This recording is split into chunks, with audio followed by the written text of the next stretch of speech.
sore subject.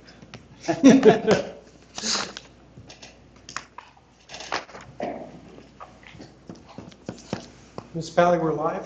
Okay, so it's Tuesday, April 11, 2023, and this is the Finance and Facilities Committee meeting.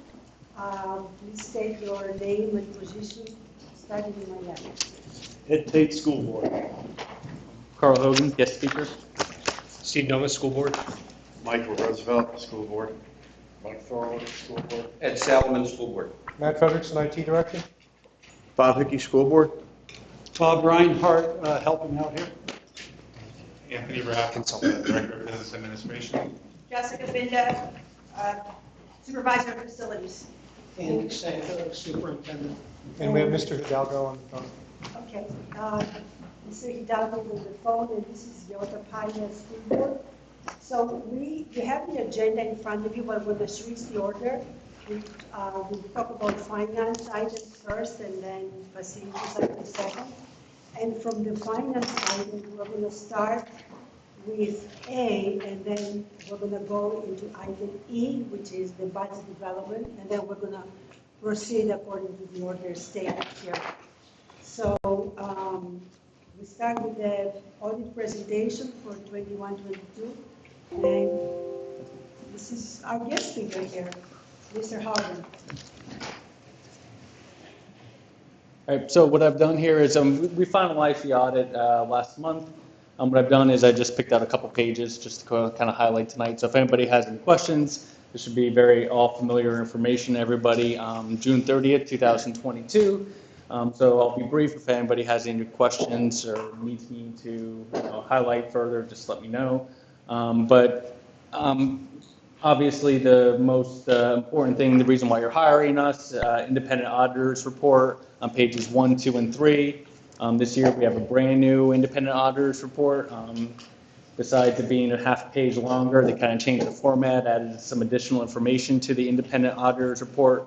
One of the biggest changes that they changed on the auditor's report is that opinion paragraph up at the top. It used to be buried within the independent auditor's report. Now they put it at the top, which makes sense. Basically what you're hiring us for, basically stating that the numbers that were presented to us by management for the year ended June 30th, 2022 were fairly presented. In addition, another exciting thing during the audit this year, a new audit report, and also you implemented a new GASB this year related to leases. So there was a change in your accounting principle for the current year, so about as exciting as it gets related to the audit. But if you look at your financial statements, you're going to see that there's some language in there regarding the changes that were made to the financial statements. Previously, you had things that were called operating leases.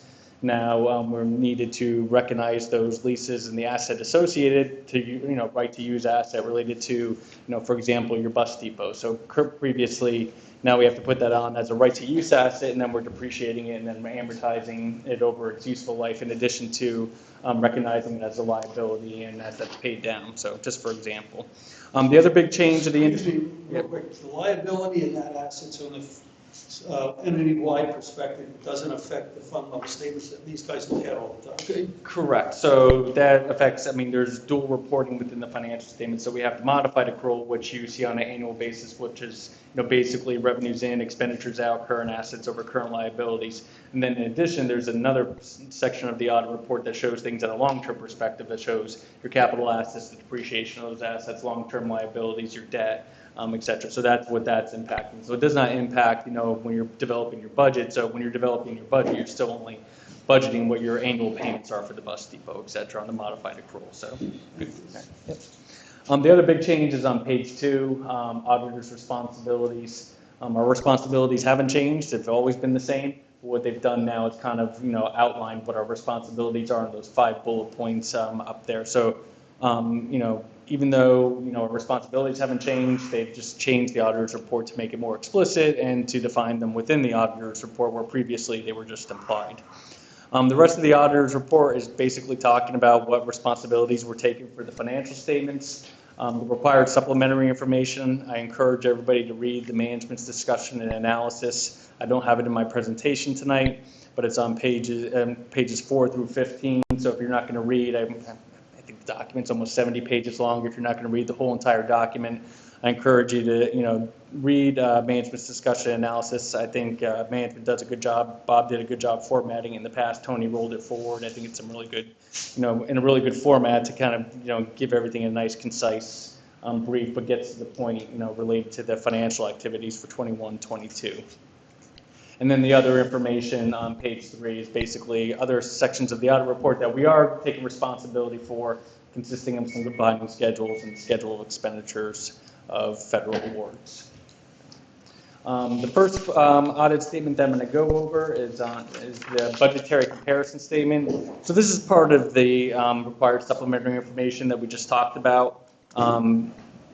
We're not auditing this statement because we don't audit your budgeted numbers. We audit your actual numbers. So they stick this statement all the way in the back on page 52 because the budgeted numbers are included in there, but I think it might, from a board perspective, be the most important schedule in the whole audit report.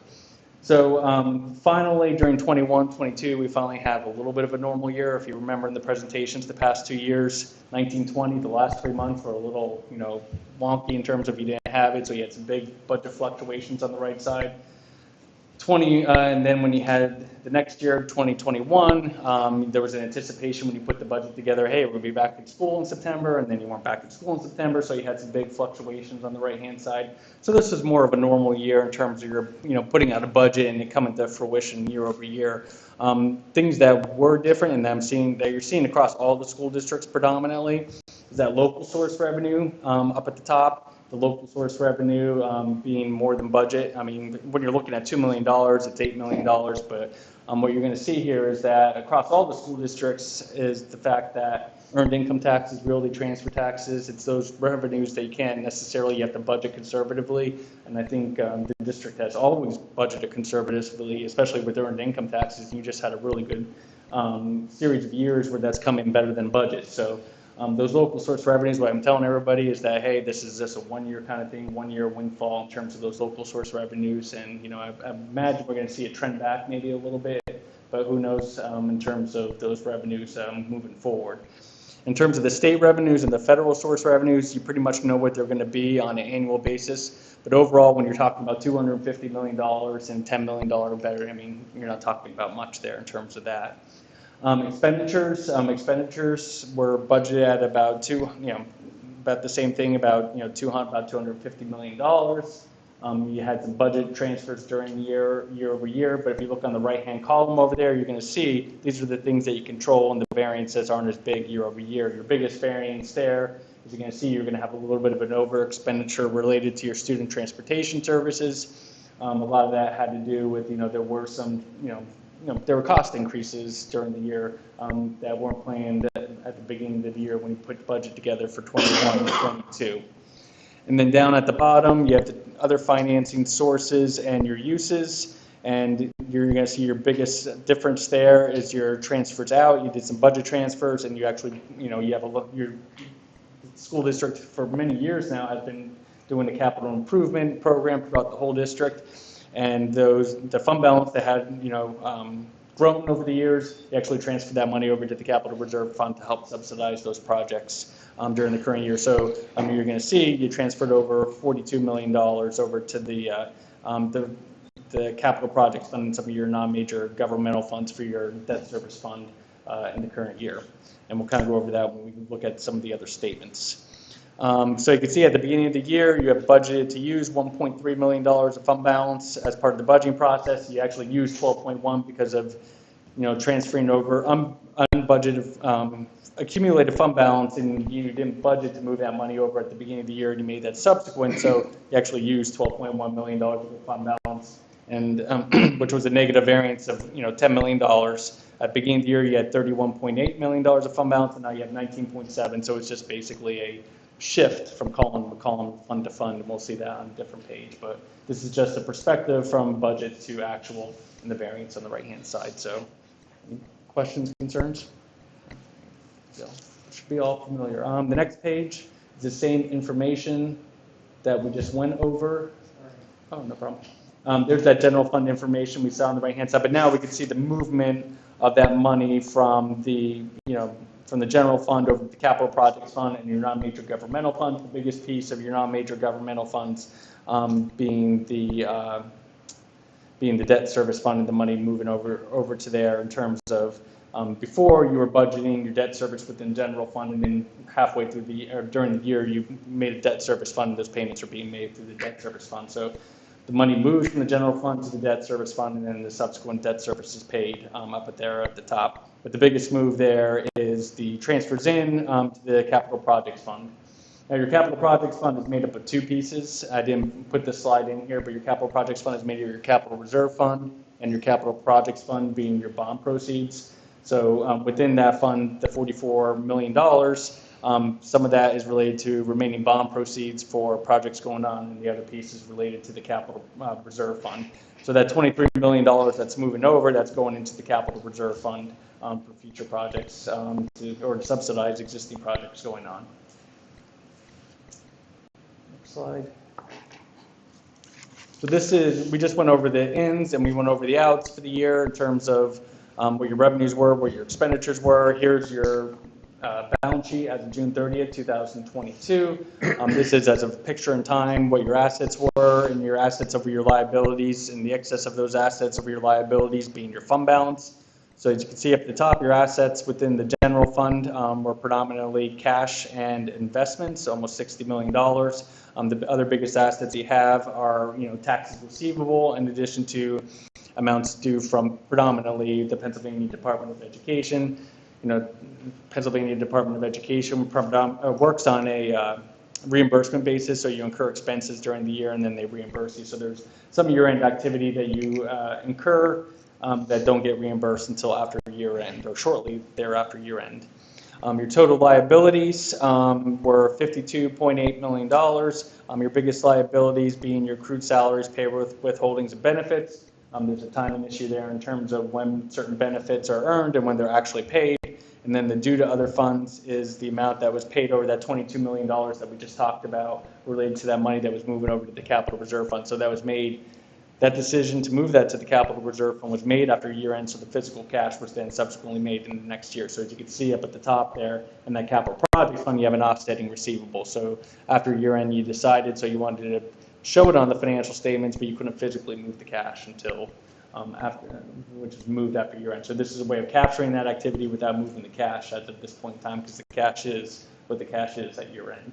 And then you have your non-major governmental funds, which consists of amounts restricted mostly for debt service of $2.8 million, and then there's amounts that are restricted for student activities that don't meet the definition of a fiduciary fund. The next page I'm going to go over real quickly here is, one thing I just want to mention on the previous page, or if you just go back 2 pages and think about it. That capital projects fund, we do spend a lot of time within your capital projects fund here at Council Rock and always have. I just wanted to point out for this year that was under audit. Most of the expenses that are within the capital outlay were for the Sol Feinstein and for the Hillcrest Elementary renovation projects during the year. So we do spend a lot of time within that fund, and especially with all the new bond issues, and you're always doing refundings, etc. So you can see down there at the bottom, during the current year, there was there was an issuance of debt during the current year, and that was all, for the most part, I believe, or some of it was new money, and some of it was actually refunding. So. And then other funds that we audit, the food service fund. The food service fund across all the school districts had a really good year. The reimbursement rates that school districts are receiving related to the SSO program were really good. In addition, all the school district received extra subsidies related to its emergency costs and for supply chain assistance. So during the current year, the school district actually added to its net position of almost $1 million, $1.2 million at the beginning of the year, and then added $1 million to its net position at year end. And I'm seeing this across all the school districts, just because of the good reimbursement rates that were being received, in addition to those extra monies that were received to help out with related to COVID. And then also you have your internal service fund, and your internal service fund is your way of capturing and paying for the school district's healthcare claims.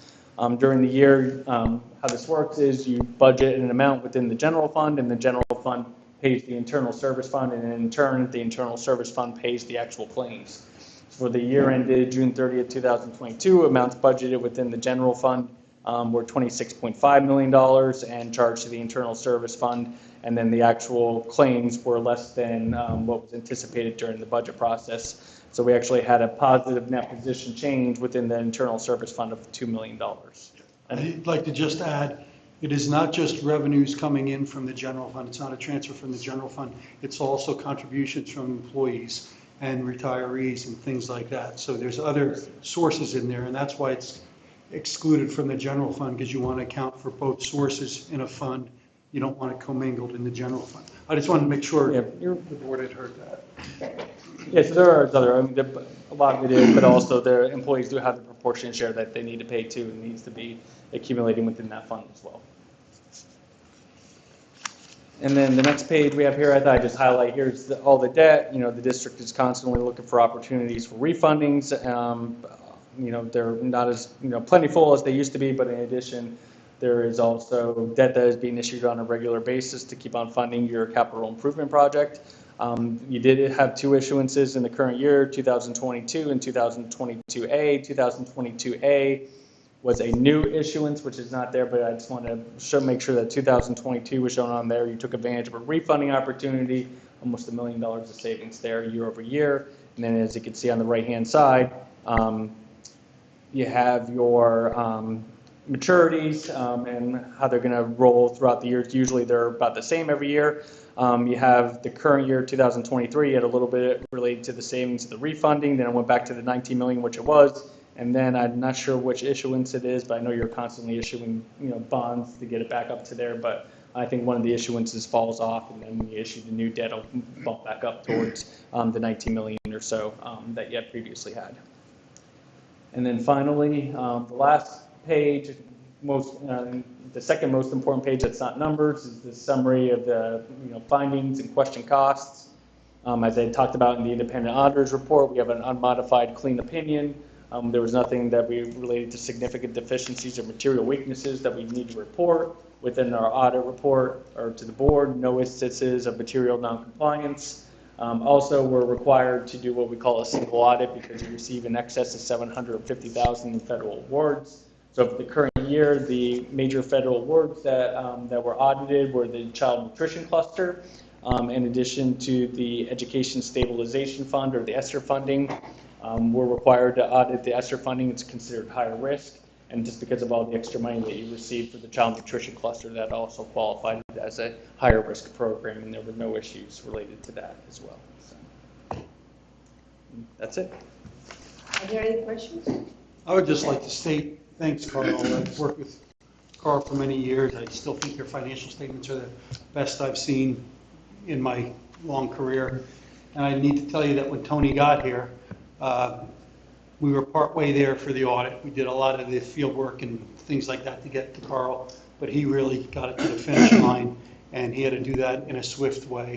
So I need to give Tony a lot of credit for getting it there, because we were under constraints with our bond issues and things like that. So everybody should recognize Tony for getting here and getting that done. I'd like to thank you as well, Bob. I think all three of you did a lot of great work under challenging circumstances. So thank you very much. Actually, I do have a question. So on page 15 of the report, the second paragraph, in summary, it says to proactively address budget deficits to avoid having to make reductions to educational programs. Do you know why you say that, and why? That had to be an MD&A thing, right? Made you say so? That had to be part of the MD&A. I wouldn't say that. Page. Page 15. So that's part of management. That's the part of the. That's something that we put together. So Probably why do you saying, say that? I didn't write it this year. So, Tony? Tony? I have a question. I think it says that in case there is, the revenue after the pandemic is not what it used to be, we should consider doing that, but I wonder why, what prompted that, and what did we have? I'd have to read it in context. I'm not aware of what you're. Mr. Hidalgo's got a question too, by the way. Yeah, hold on, let me see if there's something that. Did you find it? The economic environment resulting from the end of the pandemic does not allow for growth in local revenue. The district will struggle to continue to rely on favorable budget variances to recoup the budgeted deficits. It is important to proactively address budget deficits to avoid having to make reductions to educational programming. We'll be talking about that tonight. Yeah, we'll be talking about that tonight. I mean, that's just good practice. I mean, it's good financial fiduciary. It's our responsibility to try to do the best we can with that. But that's, I think we're just stating what good financial practice is. That's. Okay, so was nothing in this audit that prompted you to say that other than it's customary? to say No, something? that's, if you look, that was in last year's audit, that's with COVID, and I probably would remove anything related to COVID next year, but just because we're still feeling some effects of it, that, it's important to say that we, you don't know, you can't, it's hard enough to predict what's going to happen in a good year. It's even harder to predict when you've got unusual things happening that you haven't had to deal with before. So that's. Thank you. Joy, have a question? Yeah, thank you. You guys can hear me, right? Yes. I'm trying to follow along. There's a little delay. I apologize for not being there in person, but I just had a quick question. Anyway, thank you, Tony, and all the group for putting this together. I just wanted to verify this report was dated March 30th, so it's hot off the presses, right? Correct. First of all. All right, and then secondly, I'm following you online on the YouTube. You're presenting page 75, but what's in board docs stops at page 70. So I guess maybe there's an additional 5 so that are not on the file that was uploaded. Just so you know, I'd like to see that too. I mean, I don't know if you guys printed out hard copies or we're just going to get this electronic copy. I mean, there's 70 pages, but there's 75, probably with the cover page and everything like that, maybe. And table content. The schedule finding question costs, that was page 75 on the YouTube presentation. And I'm just looking at board docs, it stops at 70. So I thought if I can get the same file later, that would be fine. And anyway, good work. Looks like there's no auditing issues, and I appreciate work. Just gets easier to digest every year. So thanks again. I don't think there's pages missing. I think it's just the presentation had. Do you want me to get back in the Yeah, if you presentation? could, please. I'm sorry. I went too fast. So. Yeah, I see it.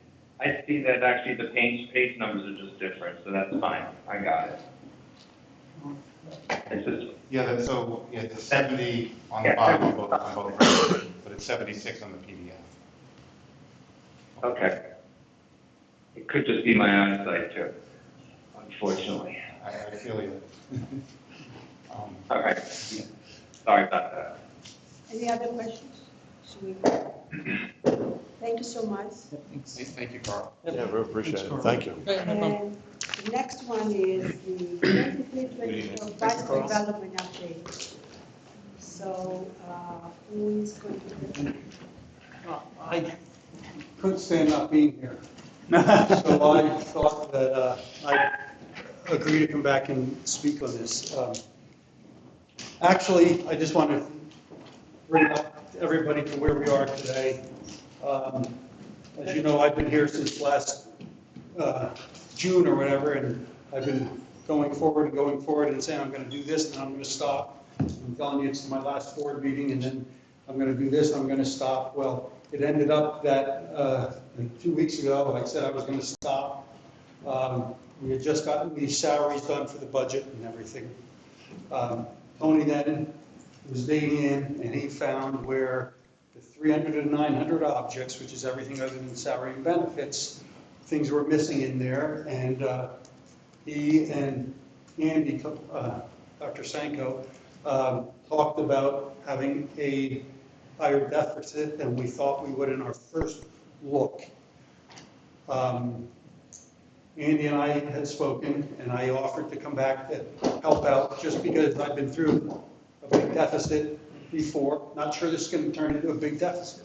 So I'm not advertising that this is a big deficit at this point. I'm telling you, this is our first look at the budget.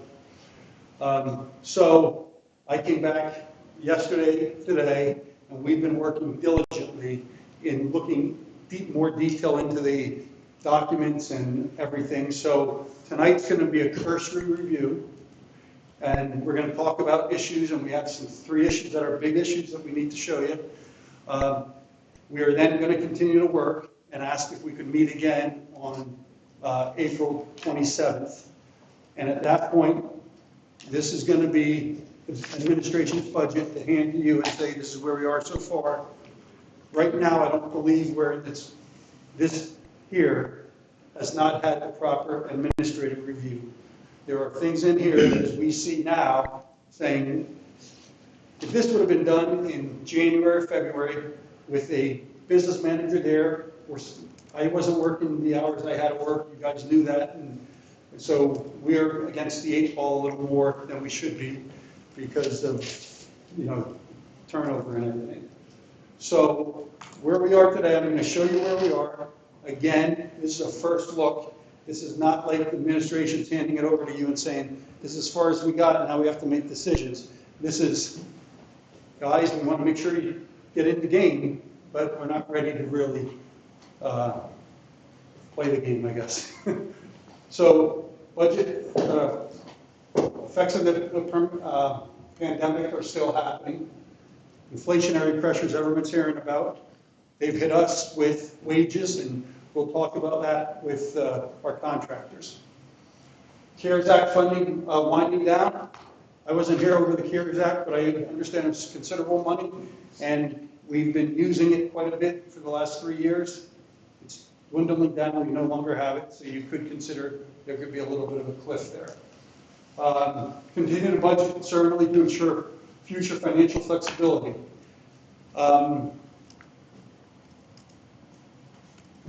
We are finding that the 22-23 budget is not to the conservative level that we're used to here.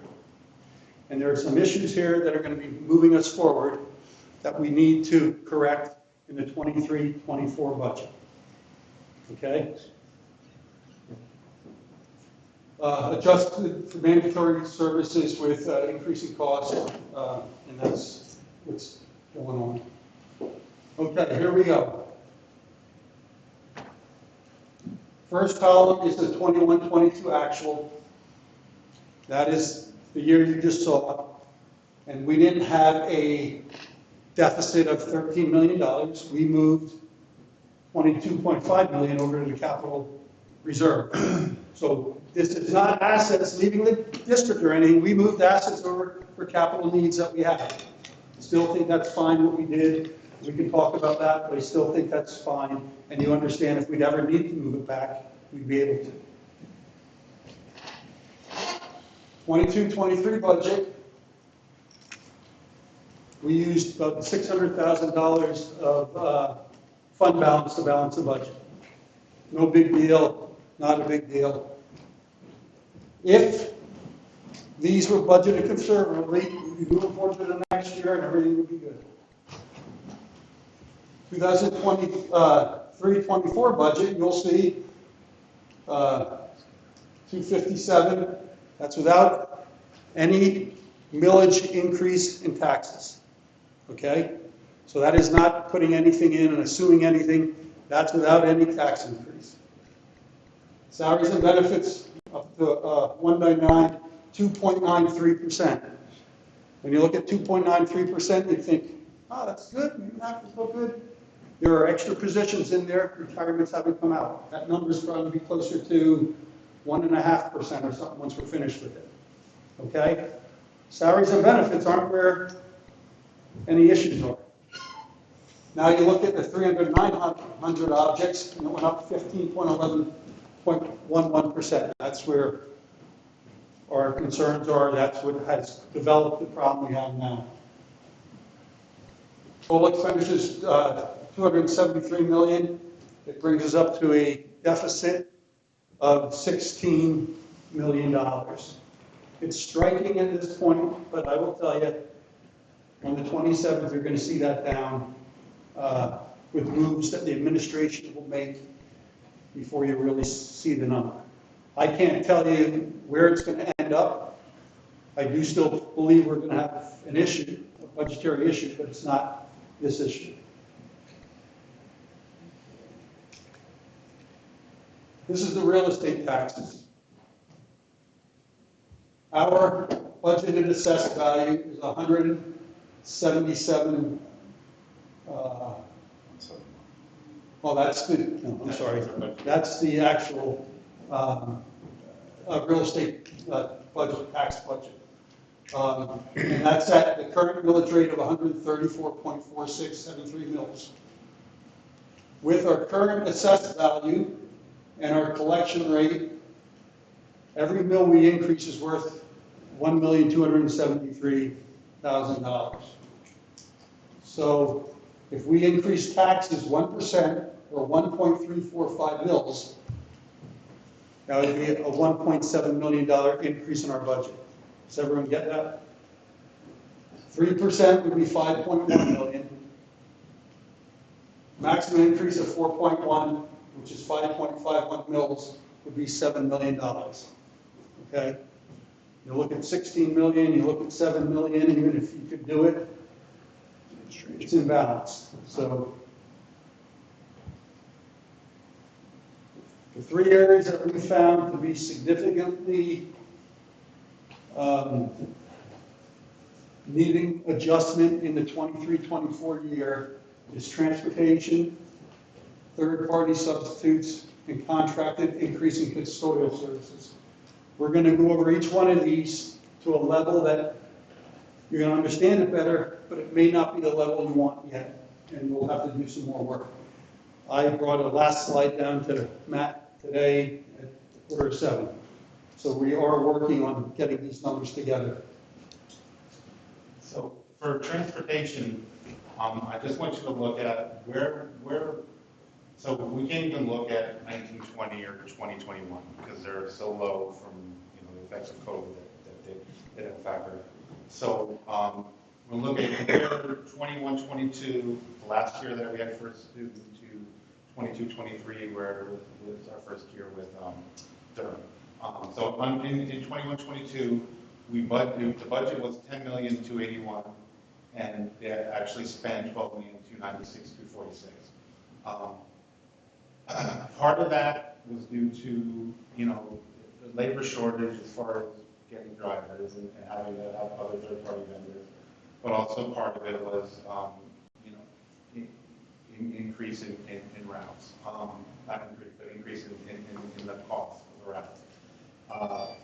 We contracted for 22-23 with Durham, and the total routes, that's public and non-public, was budgeted at 11,137,000.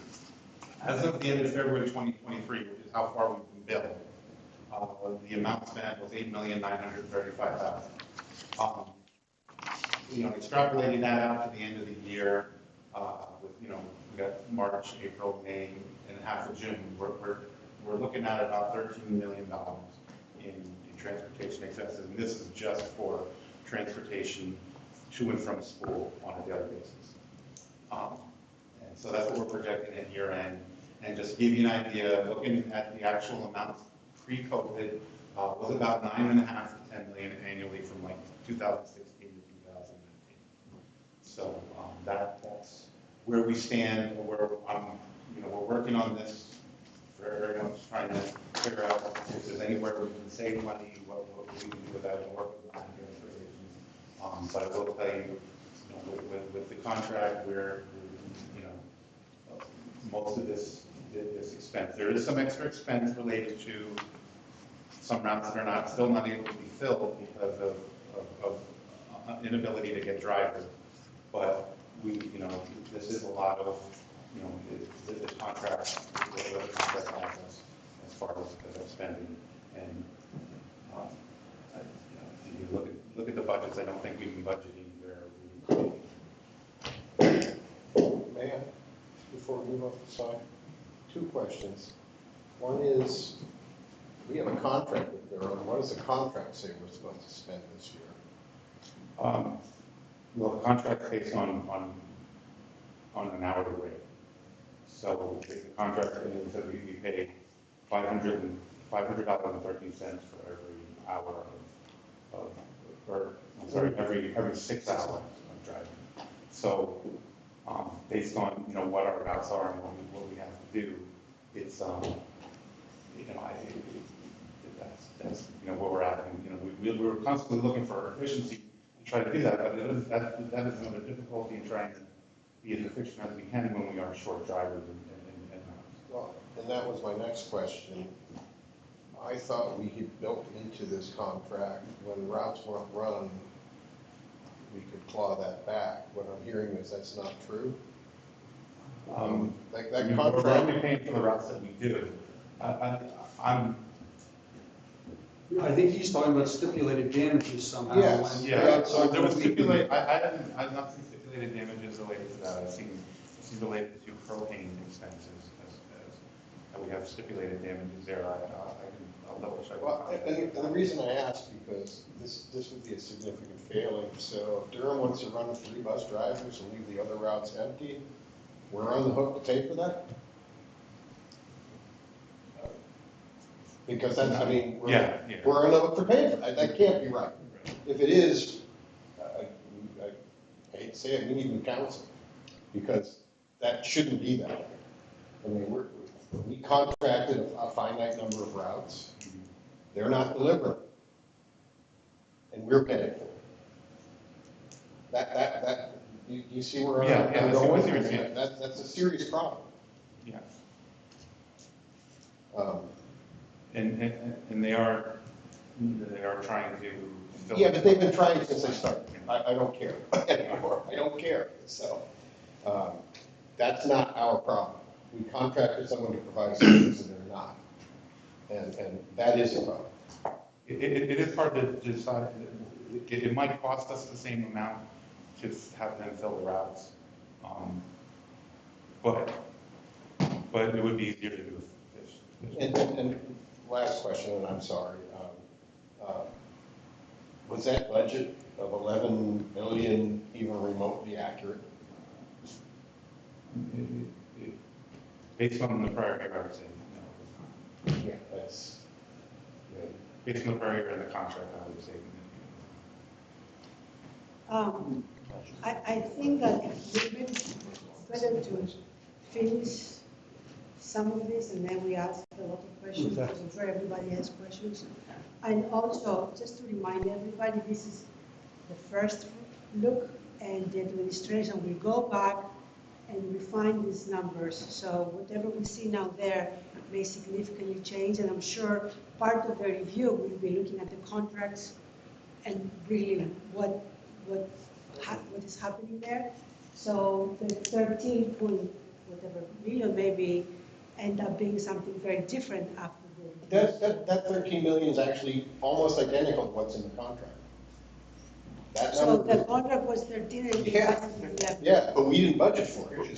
There's the contract. We have the contract. That's what I'm getting at. We didn't budget for it properly at all. Why, why would we have spent $12.2 million in 2021 for bus service and then budgeted for $1 million less a year later? Neither one of us. That's a rhetorical, but I'm just saying, I'm just looking at these numbers. I don't like- have any analytical Yeah, right. information to show you guys to say, oh, this is what happened. Well, and what I'm getting at is that 13 million you've got up there is identical to the contract. I mean, this is epic in terms of not budgeting right. I mean, it's in the contract. Is this the last slide for transportation? Yes. Okay. I have a question then. Are we still paying any third-party vendors other than Durham? Yes. And that was expected, that was part of the plan, right? That's part of what we're doing to alleviate the Yes. shortage. But it's mostly for the non-public. Not that that matters. Right. I'm saying just because the size, it makes sense. Because, we're going to high school, full bus there, high school. Right. So the non-public there's less need for transport. Are we spending more for third parties, I'm sorry, No. more for third parties than we had budgeted?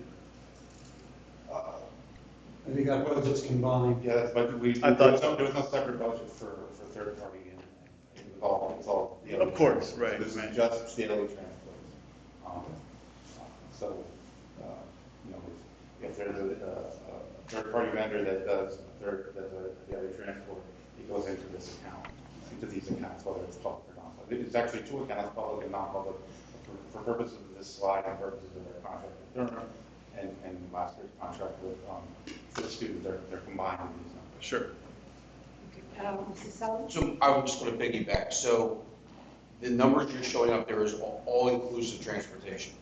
Not all inclusive daily transportation. All-inclusive daily. It doesn't include field trips and, Right. and trips from school to school. So even at $13 million, that's going to be under budget without the third party. Right.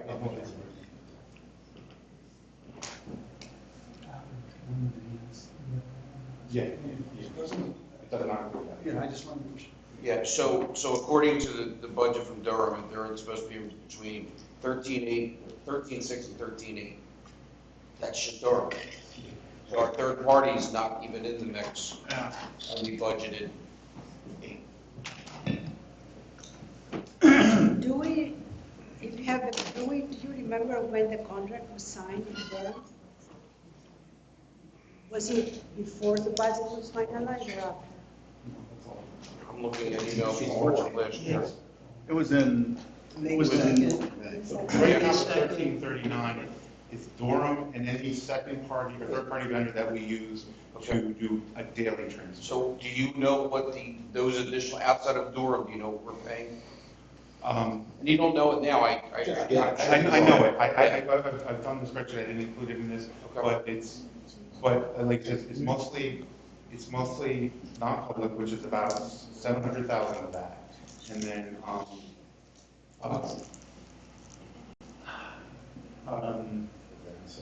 actually it might be a little bit more, but it's non-public, and there's like about $500,000 of public. So I would say actually, I might have missed the 13 million. That does not include. I don't think that includes the third party, the non-public.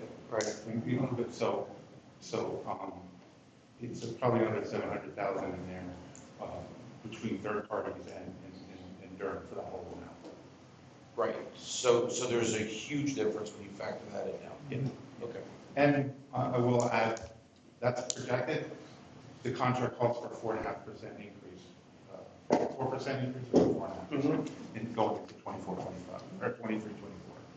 So it's going to be. I mean, I realize you guys are picking up the pieces for that, but I've spent the last couple hours and days of this weekend going over past videos, and this stuff's all been laid out to the board in terms of what the numbers are, how the budget came up with the numbers that are in there. If you can figure it out, we're going to win a lot of money at the Powerball, because there's no rhyme or reason. It's not all a couple bucks. So to summarize, the contract was signed in May. The budget came for final approval in June. And although the contract says at least 13 plus million, the budget was a couple of $1 million less. So that is a big discrepancy. That's right. Whoever Pick did the up the budget, number from the contract and put it in the budget. And Yeah. a pretty easy discrepancy to avoid. well, yes, you plug in the number for Durham, and then on top of that, you add in the number for third party. because So- We didn't even get close to the one. Yeah, Even if you didn't add it in, you wouldn't, you'd be It's off important to half a remember million. that if Durham was at full capacity, it might actually be more. Okay? Yes. Just so we're clear on that. I'm not saying that we're paying significantly more because of the third party. It might, Durham at full capacity might actually be more. right.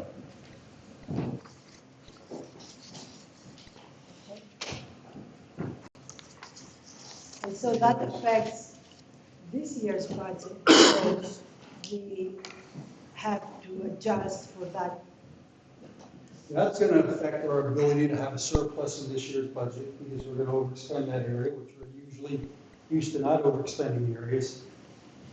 And now, that budget's starting at 11 million, we got to jump it up to maybe to 14 million, to 15 million. So think about the tax increase. We go the highest we can. We could go to 7.1 million, and 4 million of it's going to be eaten up by our transportation contract. That's the impact these things have on us, and that's why I always talk to you about conservative budgeting, and you never want to be on the other side of it.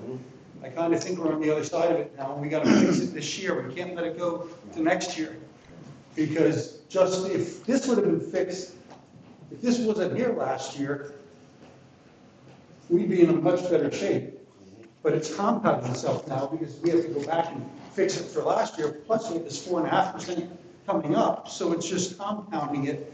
So that's why I always talk to you guys about, I know the fund balance might go up, but it's only off by 1.5% or 1%.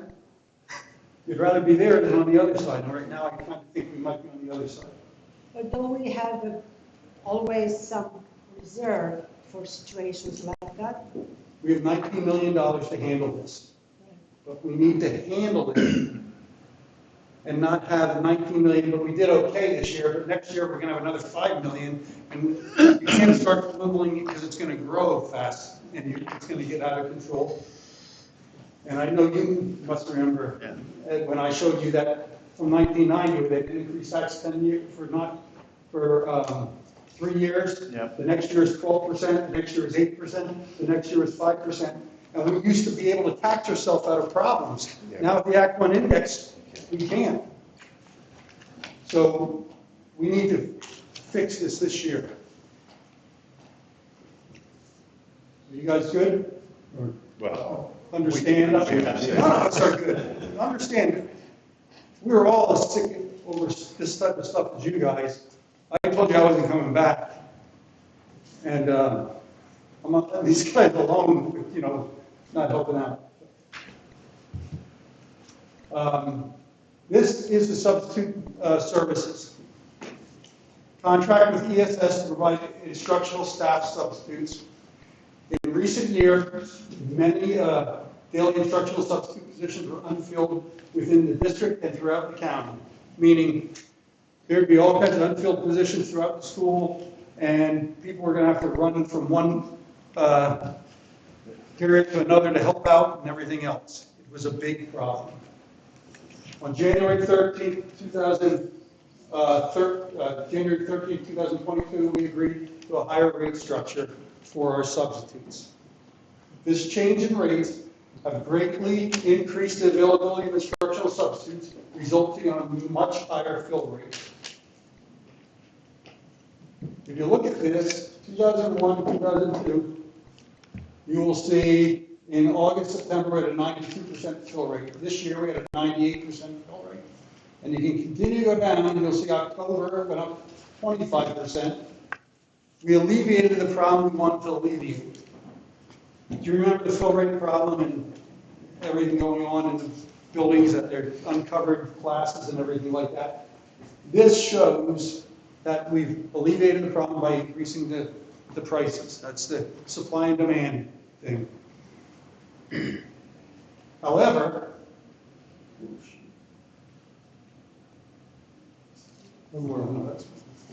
okay.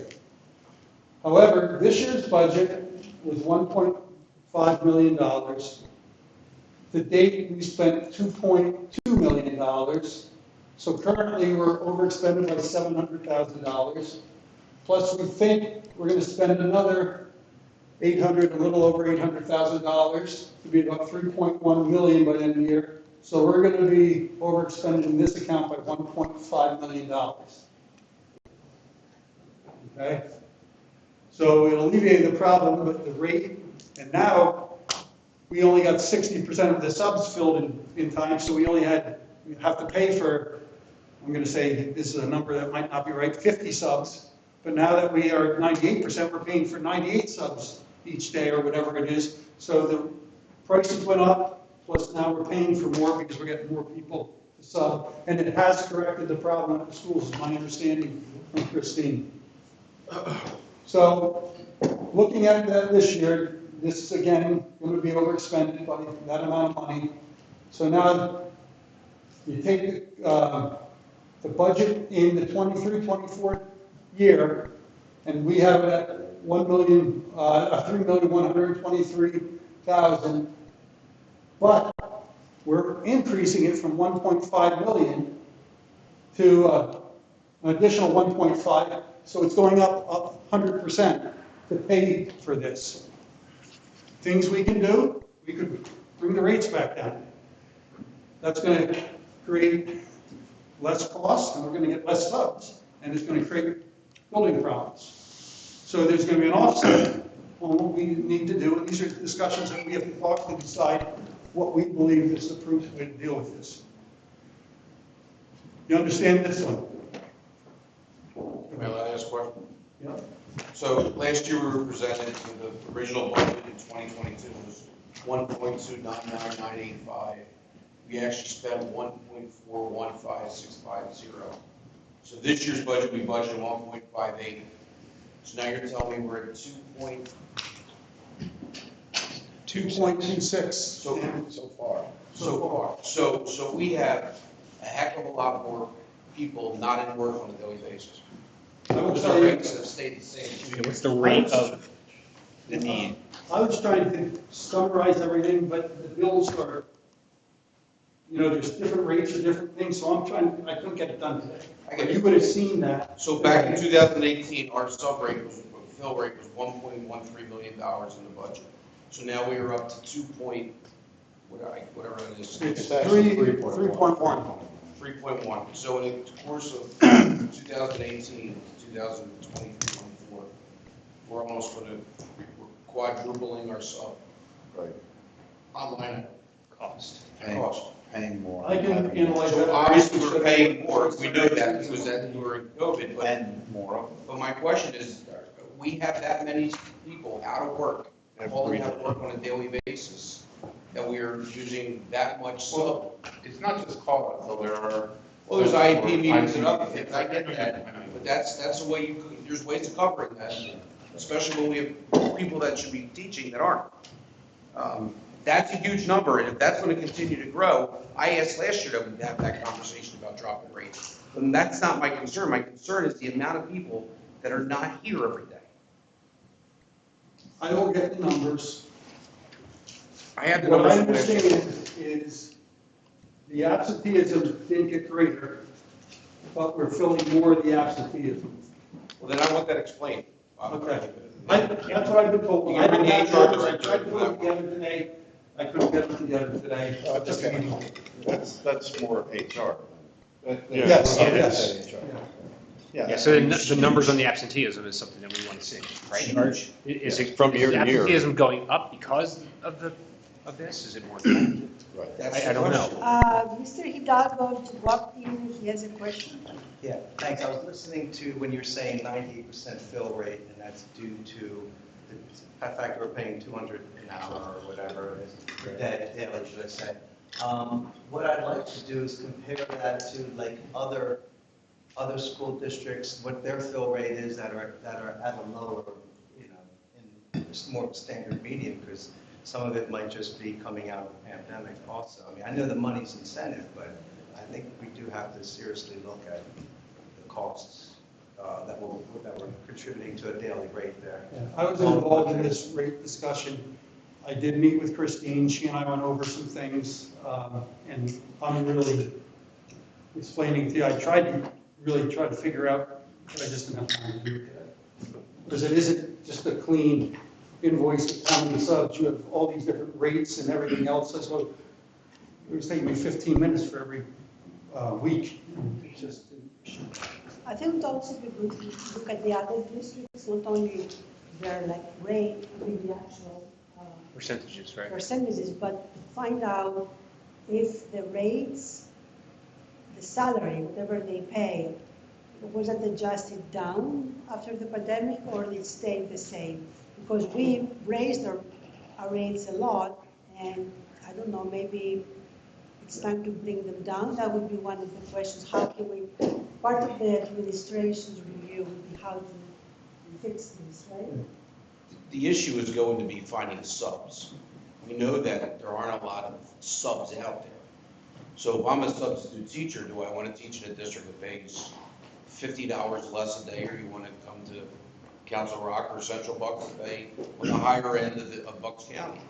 So that's why it was positioned that way, so our kids weren't put in auditoriums. The question becomes, it's not so much the rate for me, it's how much we're spending in that area. When you compare year to year, it's a big difference the current year, which indicates we're spending more money on subs. My question is why? And I would argue that we're probably having less people working on a daily basis than last year. So I think the administration will review all possibilities, right? And Yeah, let so- them know. So the level of detail you're asking for that Bob's talking about a bit. So looking at just month over month, 21 to 22, 21, 22, 22, 23. In September of 22, 23, we had 609 absences. In 2021, in September, we had 514 absences with a difference of 95. In October of 22, 23, we had 807 absences. In 21, 22, we had 961, with a difference 2 years ago of 154. November, actual absences in 22, 23 was 937. And this 21, 22, 729 with a difference of 208. December actual absences in 22, 23 was 989. And in 21, 22 was 846 with a difference of 143. January actual absences in 22, 23 was 816. The previous year was 1,014, a difference of 198. February 22, 23, 834 actual absences compared to 688 in 21, 22, a difference of 146. And in March of 22, 23, 1,111 actual absences. And the previous year, 1,005 actual absences, a difference of 106. So again, it's not, And these aren't from vacation. This is from someone at the last minute deciding that they're not coming to work. Not necessarily. yeah, it's, Could be vacation. yeah, teachers don't get vacation days, it wouldn't be a vacation day, but it's, Well, for instance, Mike, we were talking on the way in, my son's at Walt Disney. We're paying a sub for every teacher that's in Walt Disney today, and tomorrow, and Thursday, and Friday. And every administrator, I guess the administrators are covered, but every one of those teachers Needs a sub. needs a sub at $200 a day. Right. And they're also getting paid. And they're also, And they're in well, they're Disney. getting paid here too. And they're Disney. And there it is, I'm not disparaging this at all, I just want you to, I mean, there's lots of reasons why teachers aren't in school. Maybe we should curtail how many, Right. but that's up to the administration. 35 teachers. and that's per- true 35 too. teachers We just per day had are not in overall school. music groups in Hawaii. Yeah. So Per day. if the teacher was away for that, there would be a sub in their class. Mhm. And other things, compounded, bereavement days, personal illness days, IEP days, professional development days. So that's, that's where we Some are. of these are part and parcel with teaching. Right, part of it, it's not just. Yeah, I think if I was hearing correctly, there were some months where there was a greater number this year than the prior year. There were other months where there were greater the prior year than this year. But on the whole, it sounded like there were more months this year that were higher than the prior year. Does that sound right? Can we look back at pre-COVID, because from 20 to 23, that's. Well, there has to be, you spent more money, so.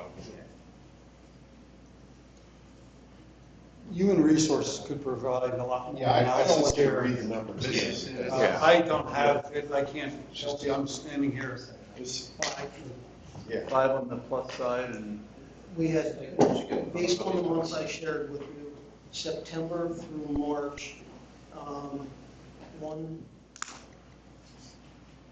2, 3, 4, 5 of the 7 had greater absence this year. Right. 5 of the 7 Right, months. that's what I heard. Can we, It sounds like another human resource issue. Right. Especially since this is one of the big line item increases. can we continue? I mean, I know Anya and his team have a lot of work to do to figure out these numbers, but I mean, we have a lot of stuff to cover tonight. Well, but, Yeah. The community's seeing these numbers right now. We have to talk about it. I mean, we can't just blow through them because No, they're going to be what different. I'm saying is that we have a budget meeting coming up in a couple of weeks. And by then, the administration will have done a lot of these reviews and will be able to explain to us, actually give us better numbers and explain where we stand.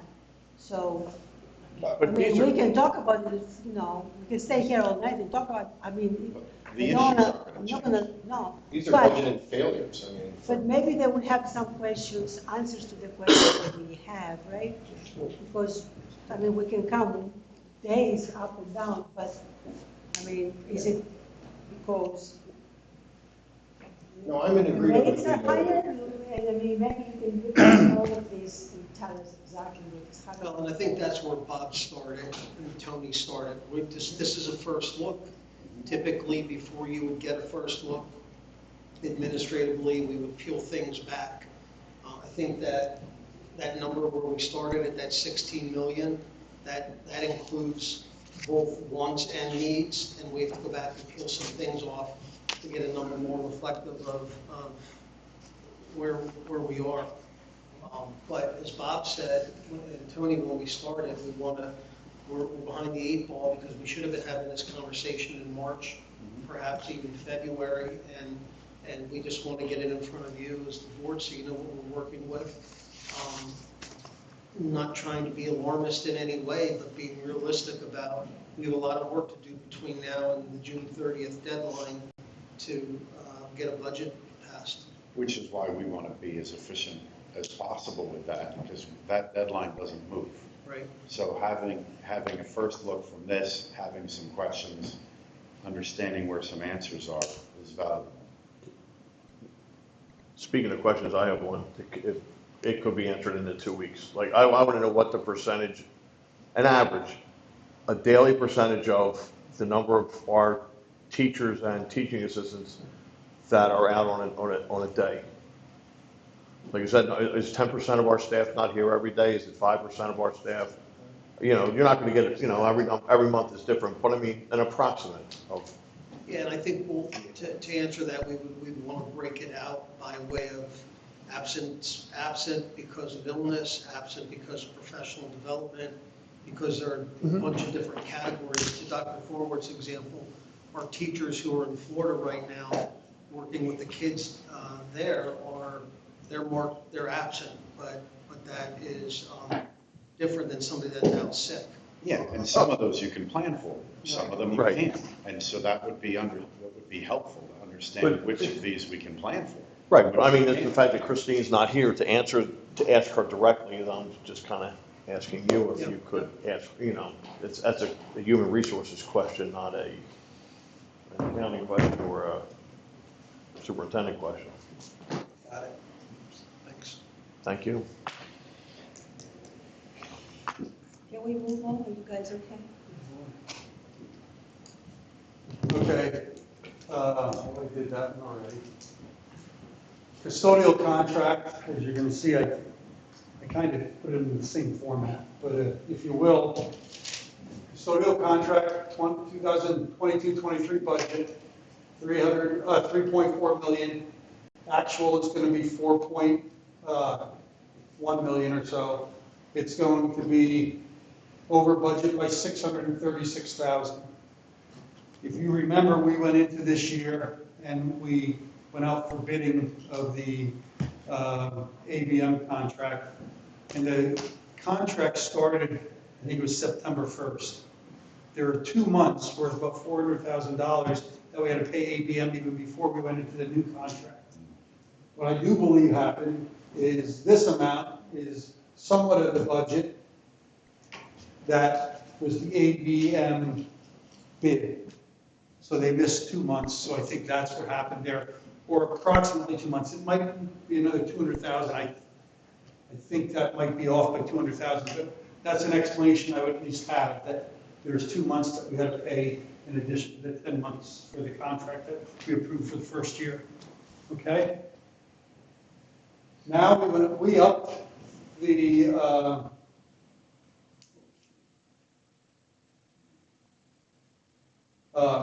we upped for 2 more years, okay? So this next year, 2003, 2004, went up to $4.8 million from about $4 million. If you look at the actual, if you look at the same. And you may say that was quite a bit, and I guess it was. But for us to budget properly, we have to increase that budget by almost $1.5 million, or 42%. But I want to remind you that in these 2 years that we re-upped, the other 2 bids or proposals that we're getting were way higher than what we're paying ABM. So this is inflationary, but I don't think we're doing any better. So where we are, although it's high, I don't think we had another choice. You're seeing the other people bidding against it and saying, we're not going to do it for that amount. So that's what I wanted to make sure you knew, that it's not like we're wasting money here. In fact, I got to tell you, if you went on bid right now, I believe these would even be blown further out of the water with, staffing and hourly rates and inflation. Okay? Do you understand that one? Those are the 3 areas that we are most concerned about, or most inflationary, that's going to change the direction of this budget. These 3 areas we believe are the biggest. Not to tell you there's not some other, but these are the biggest that you'll see percentage-wise and value-wise. Okay? What we're going to do now, propose additional finance meeting for budget update. So just to get in front of you guys again, hopefully we're going to have a lot more numbers, and that number is not going to be 16 million anymore. And hopefully we can start developing a plan. Meaning, what's the administration going to do? What are you guys going to have to think about? And where we're going to come to it? Because it is going to be something where you guys are going to have to put your flag up and say, stop, we're not going any further than that. This is going to, I believe, involve a tax increase. So that's what you guys got to start putting your hats on and thinking what it is. And what we're probably going to show you is, well, this tax increase, this is what we're going to have to do. If you go a little higher, we won't have to do some of these things. And it might be things like that, because we have to show you, to get to a tax increase, we're going to have to show you what we're going to have to do to get there. And the worst thing we could do is say, let's put $10 million in fund balance towards this and let it go till next year. It's going to be far worse next year if you let this go. So we're going to review the 300 to 900 objects. Christina and I went over the salaries and benefits today. I have some changes we're making to that. We have some retirements and stuff. So those numbers, if you remember, was 2.93%. When you look at those numbers, they're not going to be the issue. It's not our contracts that are causing this. Okay? Administrative review, refinement of the budget assumptions, local revenue trends, variable expenditure categories, We're gonna have to look at all these things. Tony is probably gonna be spending time with Matt and saying, Matt, how can we manage this differently? How can we do this? And we're gonna have to think on managing things. The retirements we talked about, and then continued review of the staff. And the continued review of staff could be looking at program changes and things like that. Okay? Just to clarify, so if we were back whatever, a year ago, or like last June, whenever we approved the 1.25% tax increase, if we had a more accurate budget, we would be higher than what we approved, the actual expenditures, right? Either that or we would have cut things and not had people doing things this year. Maybe when we did the $14 million deficit, we cut night buses. We cut hours in the library. We cut all these different things that we did away with. And then as we were able to, we put some things back in place. Ninth grade sports was gone and all that. So those are the things that last year you would have dealt with. And this year we made, I'm not telling you that's going to happen. Maybe we're going to find some real good stuff that is going to fix this so it's manageable. But I don't know that. So we are just starting looking at this with an understanding that we're in a situation that we really have to look at closely and maybe consider things that we wouldn't consider otherwise. Questions? A couple of comments for you, and I don't need answers, Bob and Tony. You're not closing a gap that big in 300 and 900. What's that? You're not going to close an $18 million, $16 million gap in 300 and 900. They went up $10 million. Yeah. So, I mean, yeah, I agree that. And because you use Matt, and I cringe, since the last time you've done this, we now have, 11,000 more devices than we did before. You can't milk IT for all of this when every student, every man, woman, and child in the district has a device and they're connected to the network. And they break. And they break. A lot. And those sorts of things, and they're part of the education system. They came at a cost that continues forever because there are, how many devices we have now, Matt? Approximately? We just did a count the other day. We support roughly 20,100 devices.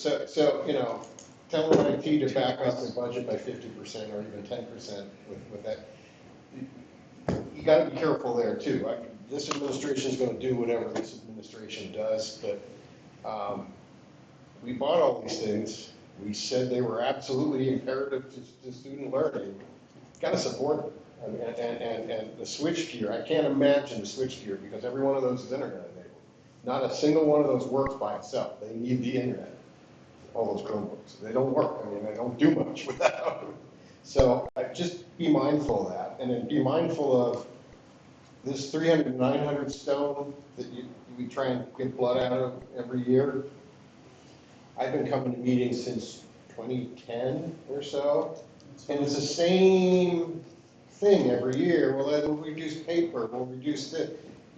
You're running out of things you can reduce. I mean, you know, pretty soon, just what are you doing? You know, this is going to be hard, and I would counsel you that, you know, getting 16 million or whatever it is out of the 60 or 70 million dollar piece of the budget is a fool's errand in a lot of it. There are going to be tough choices, Mike, and you're right, it's not something that's going to be easy. Right. And if technology is up on the list, it's going to be an either or thing. Yeah. But there's going to need to be cuts, and I don't know if third grade or technology is the one to go. I mean, that's, give me the third grade. My wife is third grade. And I don't want you to solve the problem tonight, and No, we it's a won't be. problem you two inherited, but I just, some general comments. Us three won't be able to solve this problem alone. It's going to be the administration, the whole administration. It isn't going to be the bean counters in the room here, and Andy will lead it, but he isn't going to be there's stakeholders all over. I'm grateful the beans are kind of roughly. So that's. That's a start, right? Mr. Hidalgo has a question. Thank you. I was listening, Bob, when you came in, and when we talked about what will we do, and you said we have $19 million to deal with it. So, and then you said earlier that you were okay with the $20.9 million fund transfer, and you would still do it today. Knowing that we budgeted maybe $6 million off, let's say, last year, roughly from those 3 points earlier in the meeting, you really don't believe that, is that 20 million already earmarked for something, or just sitting it in the capital reserve? And then if you went last year, would you actually cut the programs, go back to 9th grade, sports and all that stuff, versus we had $30 million, we just put 20 million over there, so. And the other thing I said, if we're saying $16 million, how much of that is, are we going back conservative on the revenue side? Because I think the revenue side's moving, back very conservative, which is part of the problem that we're probably looking at here. Very conservative. Very, like how many $1 million? Well, if you go back to the slide with you show what we budgeted, we've basically budgeted with an increase in assessments. We basically budgeted maybe a $60,000 increase in revenues over last year's budget. You mean like the actual, not the budget, because the budget was 190. We ended up with, like, just the local real estate was $190 million. We came in $8 million higher. So you're basically back to 190, which is good. That's an $8 million variance between actual and that's page 52 in the report, which I think might be the other guy. This is, local revenue was. That's the actual. That's actual in 21, 22, and it was budgeted at 196 and 23, 23. In 23, 24, because I'm looking at the audited report. Right. But I'm talking about the That's the total, budget. total revenue. Gotcha. So the actual is there for the 21, 22. Yes. Now we're going to budget down to 2023. Okay, so you're actually budgeting all the way up to 198 right now. And we're still $16 million shy. Yes. And that's $10 million over the year before. So we budgeted 190 in 2021, 22. We budgeted the revenue. No, if you look at our fund balance, went up like 10 million, but it's not just revenues, it's also expenditures being under expended. You see what I'm saying? Yeah. Now, yeah, well, and that year we did get a huge increase in EIT, and it was under budgeted. So remember, that was like 4% of revenues were above what we expected to be, which is unusual, but it was, and now we have 20 million in the. I'm trying to get my head around how did we hit that wall? And that's kind of what I've been saying for a few years. We were talking about a rainy day. Wow. I don't know how you went up $8 million, $10 million in 2 years in the budget, and we're still $16 million behind. So we got to look at the contracts also for. The teaching contracts, you look at it, and it will be down close to, at the highest, I believe, 2%. I'll show you the contract cost. It'll be like 2%. It's not going to be 5% or anything like that. Our contracts aren't a problem. I almost said that earlier, the problem would be a lot worse had we not gotten a contract that's so reasonable. Yeah, I will show you all that. I will tell you that one of the things that happened this year is, for the first time in 10 years at least, the retirement contribution rate went down from 35.49 to 34%. So it's not inflationary the way it used to be, like it was unbelievable. It's still 34%, but it is coming down finally. Joe, I will tell you that in no way I would ever think the $19 million in fund balance should be used to fund this problem this year. So we could put all 30 million back in it, or whatever it is, 22 million back into fund balance, and that isn't gonna solve this problem. So I still believe what we did, all these things were getting backed up, all the projects were getting backed up and all that. We spent $9 million on projects that needed to be done. I still believe that it's there. If we ever need to move it back, if we need to move it back to fund operations, I don't want to be close to this place, because that's not what we should do. So I still believe that 22.5 is okay, and you shouldn't look at, oh, we got $19 million, it's off until it's gone. I think you need to deal with Nobody's this. saying that either. I Okay. don't know if you think somebody said that, because I. No, but I'm just saying that you asked me if you still thought, I thought the 22 million. If the fund transfer was, yeah, because if you had a surplus in 1 year, it's not unreasonable to think that could, if you actually had a deficit, that would actually cancel each other out, versus sticking Right, it over here, yep. because there's accounting there Yep. by the margin of $6 million.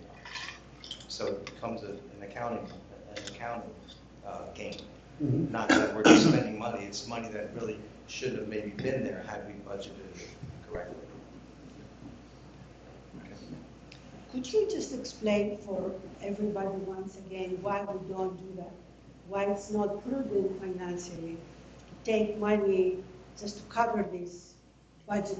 Okay, yep, definitely could. Next year, we're not gonna have a tax increase.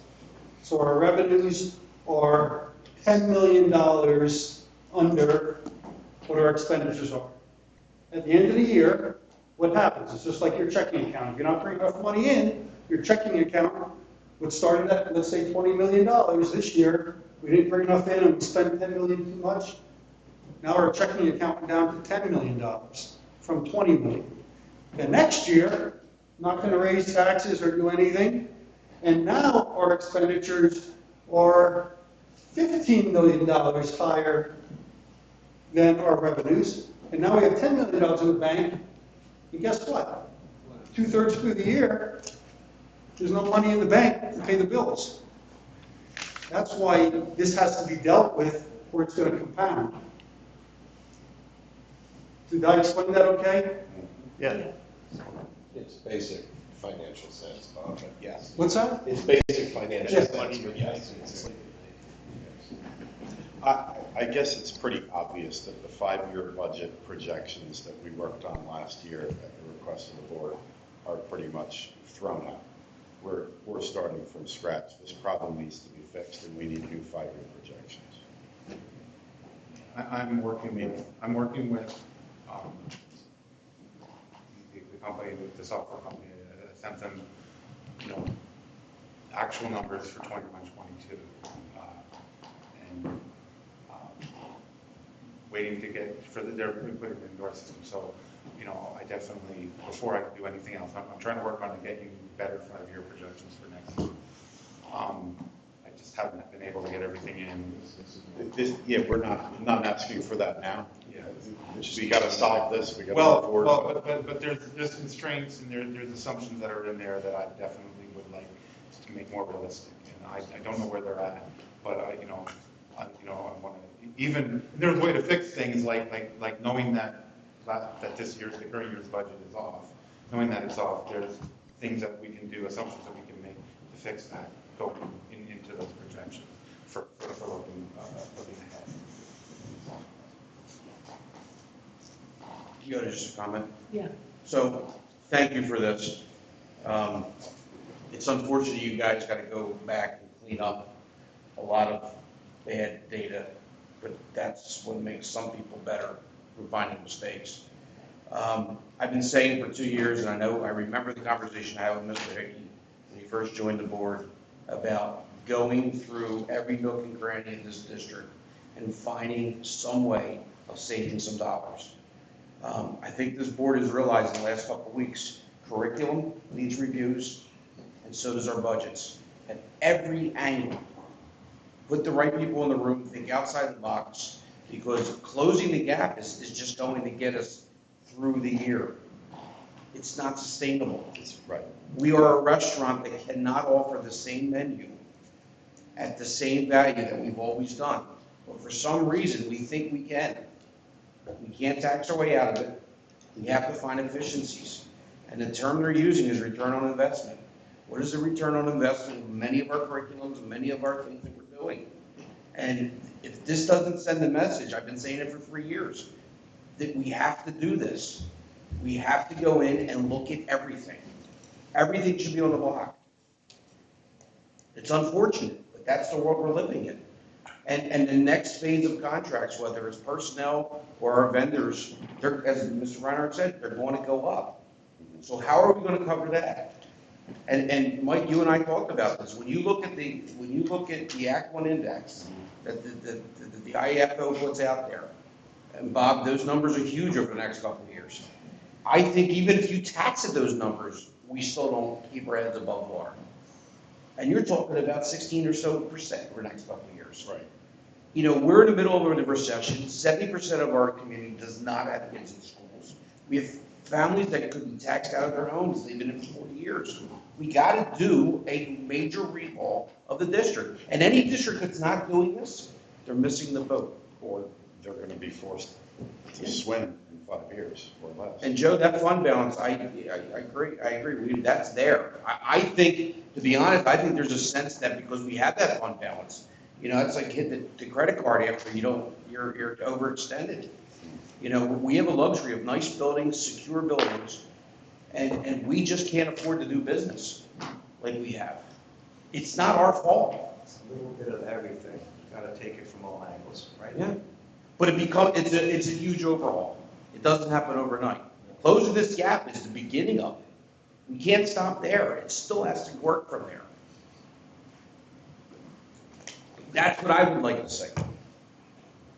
But listen, you guys got the work to do, and this board will support whatever you need within reason. I'm laughing, Bob, because I remember old board meetings a long time ago, well, what would you cut from the budget we would get from former superintendents and stuff. Yeah. Dr. Senko's being quiet because this board will actually help. So that standoff doesn't work anymore, but at one time that was, and Bob lived it. Bob was in it. Yeah. Should we move on? I think we have a, This is just the dates going forward, just so you have the time frame on where things are scheduled right now. The June 22nd meeting, we have until June 30th, so if something doesn't get done, then we're going to set up a special meeting to get a budget approved. But I think you guys are going to have to start taking your own hats on about, you saw the taxes and you look where it is and look what situation we're in, and you guys just have to deal with it in your head. We're probably going to be giving you scenarios, so you're going to have to look at them and say, where can we sit with this? and I think April 27, we're going to have a budget meeting. Do we have enough people for that? You know?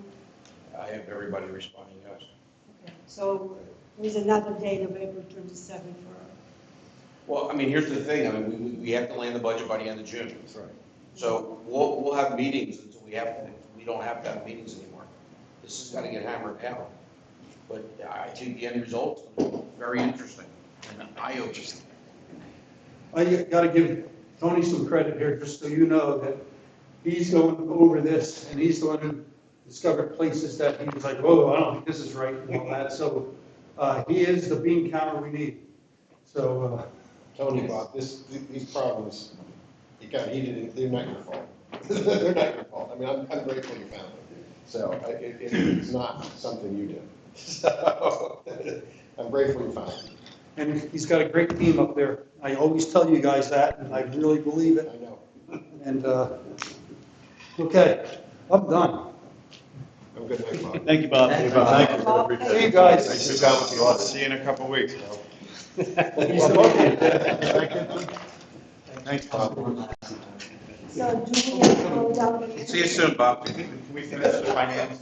Yeah. Yeah, so the approval down. Yeah, Township and Northampton Township Police. Yeah, the next, I do want to say, you know, like we talked about in my interview, where my strengths and weaknesses lie. I'm very appreciative of Bob and everything that he's done. I know you guys know what a good head he is, so I just want to say how lucky I am to have him helping me out right now. So I appreciate that. So in the MOU between, so Newtown and Northampton Police Departments, we have the school resource officer at both the high schools. We were paying in 2020, we had been paying a 2020 rate of about $75,000 per officer per year, and it was supposed to move up to $78,000 in 21, and 22 was supposed to move up to $81,120. They came back this year, and they, because of their increase in inflation and what they want to pay, what they have to pay their officers and what benefits they have to pay, they want to increase the rate this year in the 22-23 year to $98,000, and then to $101,920 in 2024, and $105,997 in 2025. We have an MOU from them that we're going to ask you to vote on at the meeting next Thursday, on the 20th, to approve that agreement. We can, that's the rate that they're asking us to pay at this point. How many are there? Check the two? Want to be checked? Okay. So that's. I'm sorry, Tony, one from Newtown Township Police Department, she is at Council Rock North. One from Northampton Township Police Department, he's at Council Rock South. They were on there. The irony is. Those are astronomical.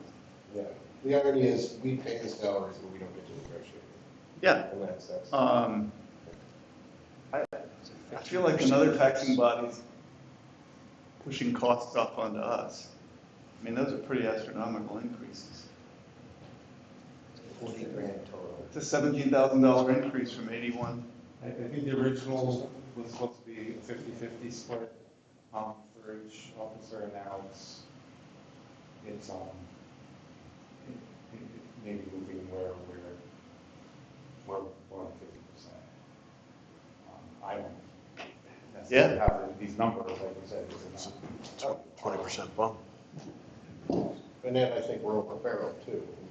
We definitely need these resource officers in the schools. Absolutely. Unless we want to privatize this, and I don't think this is the time to be fooling around with that. So. One more thing that went up, is going up. Inflation. So the MOU covers 3 years. Yes, it covers the current year duration, it covers next year. And these MOUs have not been updated for several years, going back to where the 2020. So it hasn't been in front of the board, and again, it was a 3-year MOU, correct, Tony? Yes. Yeah. I have a question. I really thought they were already on with that. Is that all in, or is that just is that all in? No. There's no extra, because that's what I'm saying. I saw bigger numbers, but it's So all in with the benefits and stuff. On the MOU, true police officer average true annual cost between agencies, $195,000 2023, $201,000 2024, $208,000 2025 as per the MOU. After you put all the benefits and retirement contribution, okay. And then is this our share of it, or does this represent 50% of the total, or is this the total? It's our share of it. Okay. I don't. And we're paying the same amount to each township. Yes. I got it. 'Cause that's not what goes to the officer. They get a little bit more than that. They get Well, also it includes the full, all the benefits and stuff. Okay. I think Mike's right. For stuff. Oh, I'm not even saying it's necessarily a bad thing. No. It's completely uncontrollable by us, that's all. Yeah. I suppose the other side of this is that these are individuals that want to be here. These are individuals that are protecting the safety and the lives of our students and our faculty and our administration. And we have some faculty and administrators that make more than that. Well, and they're valued members of the school communities. I know that they're Right. very important people. Students love them too. Yes, absolutely, no doubt.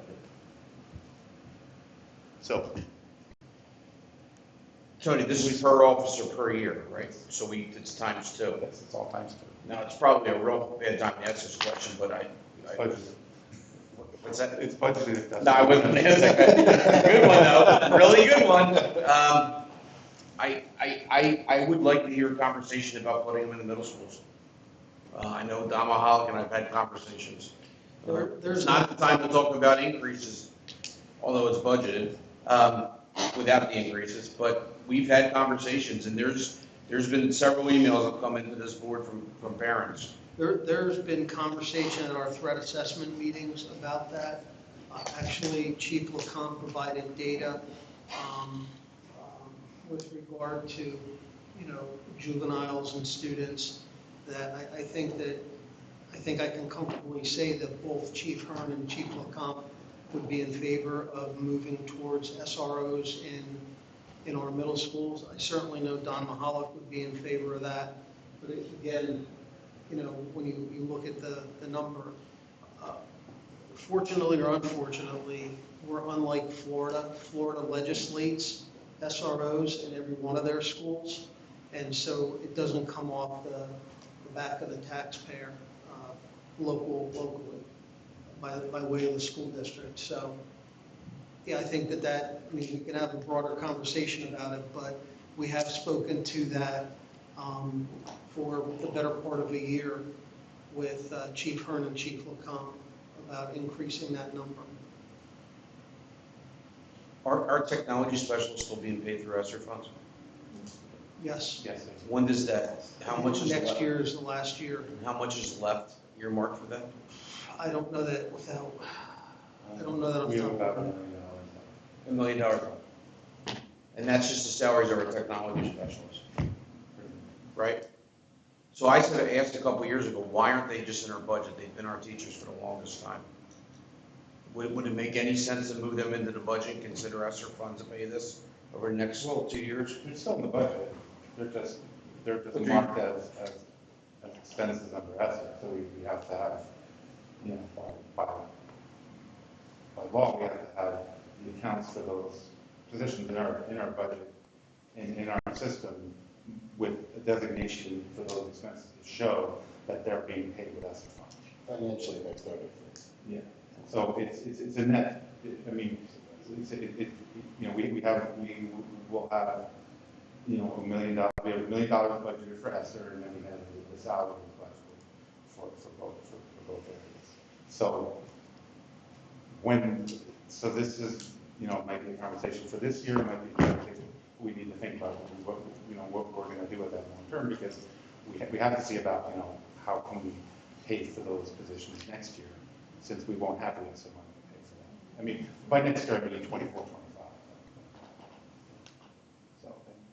So they're out there on the fringe till next budget cycle, so. Yeah. Which is why I said, why don't we just put it in the budget cycle now when we know it's in there? So since we passed to vote on that next Thursday, do we support that? But the MOU? Increase? We don't have any other option. Well, yes. Yes. Yes. I'm not seeing anybody should say no, so. So we're moving on. MBIT. MBIT. So this is directly from their budget, and I did budget for this in 23-24. So we're looking at our average daily students at about 17.65% of the students there. In 21-22, the budget for the expenses were 1.4 million. Same in 22-23, but because we are increasing our number of students there, and the costs have gone up, we're looking at about $1.6 million of just the annual cost for our students at the MBIT. Additionally, our portion of their debt service next year is budgeted to be $468,368. So we're looking at a total being paid to the MBIT for 23-24 of $1 million. So in that is budgeted. So we'll be asked to approve this at the next meeting. I think this is a good thing in that, you know, things are, you know, we're getting more use out of it,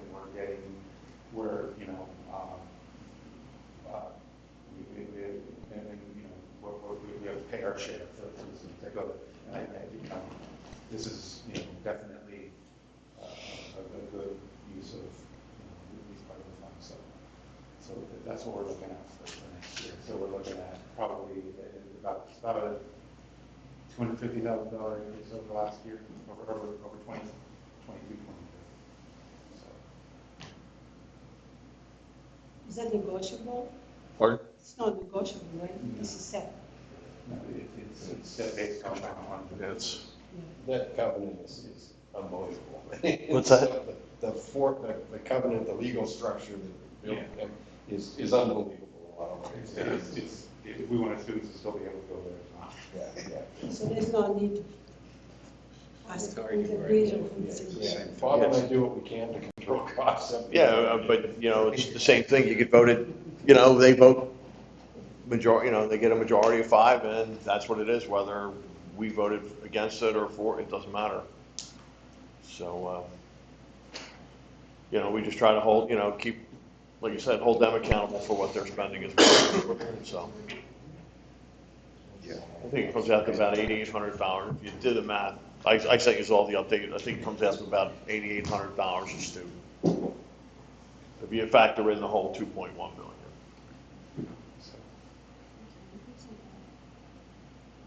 All right, so we move on. So, and now the food service management company for the 23-24 contract renewal. I know I was asked last month about looking at them, you know, doing an evaluation. We have to get this done, and I just don't have the time to do that this year. We are starting up the food service committee with parents and that. So I'm going to look into setting something up with that group and try to get some evaluation of how they're doing for next year. They did propose a 5 cent per meal and a 10 cent per meal increase. We are right now in a position with our fund balance being what it is in the food service fund. We can't touch that fund balance. We can only use it for program uses within the schools that are in the program. So we can't move that money out. It's federal money built into that. So we have to keep that within the schools. And you're not supposed to carry that much of a fund balance. So right now we are actually on a corrective action plan with the state for that fund balance. So I feel that, you know, I think the administration felt that that's a bad, now would be a bad time to raise prices. We're trying to get that fund balance to where it should be. So raising prices would not be a good thing. And plus with everything else going on with inflation, I feel like we feel like it would be a good idea just to keep prices where they were. And Tony just explained the difference of the 5 or 10 cents. Yeah, and a 5 or 10. So I think we're looking at, with keeping prices where they are, we're looking at a payout to us at the end of the year of about $64,000 for 24-25. If we increase it by 5%, it's somewhere around $75,000 to $80,000. And if we increase it by 10 cents, it's like $94,000. So it's not even that much money for that kind of increase. So we would rather just keep it where it's at and you know, not have to raise prices at this point.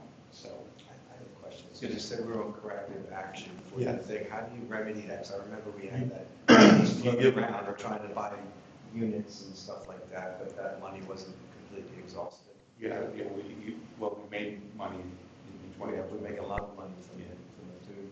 Yeah, and that was mostly due to COVID.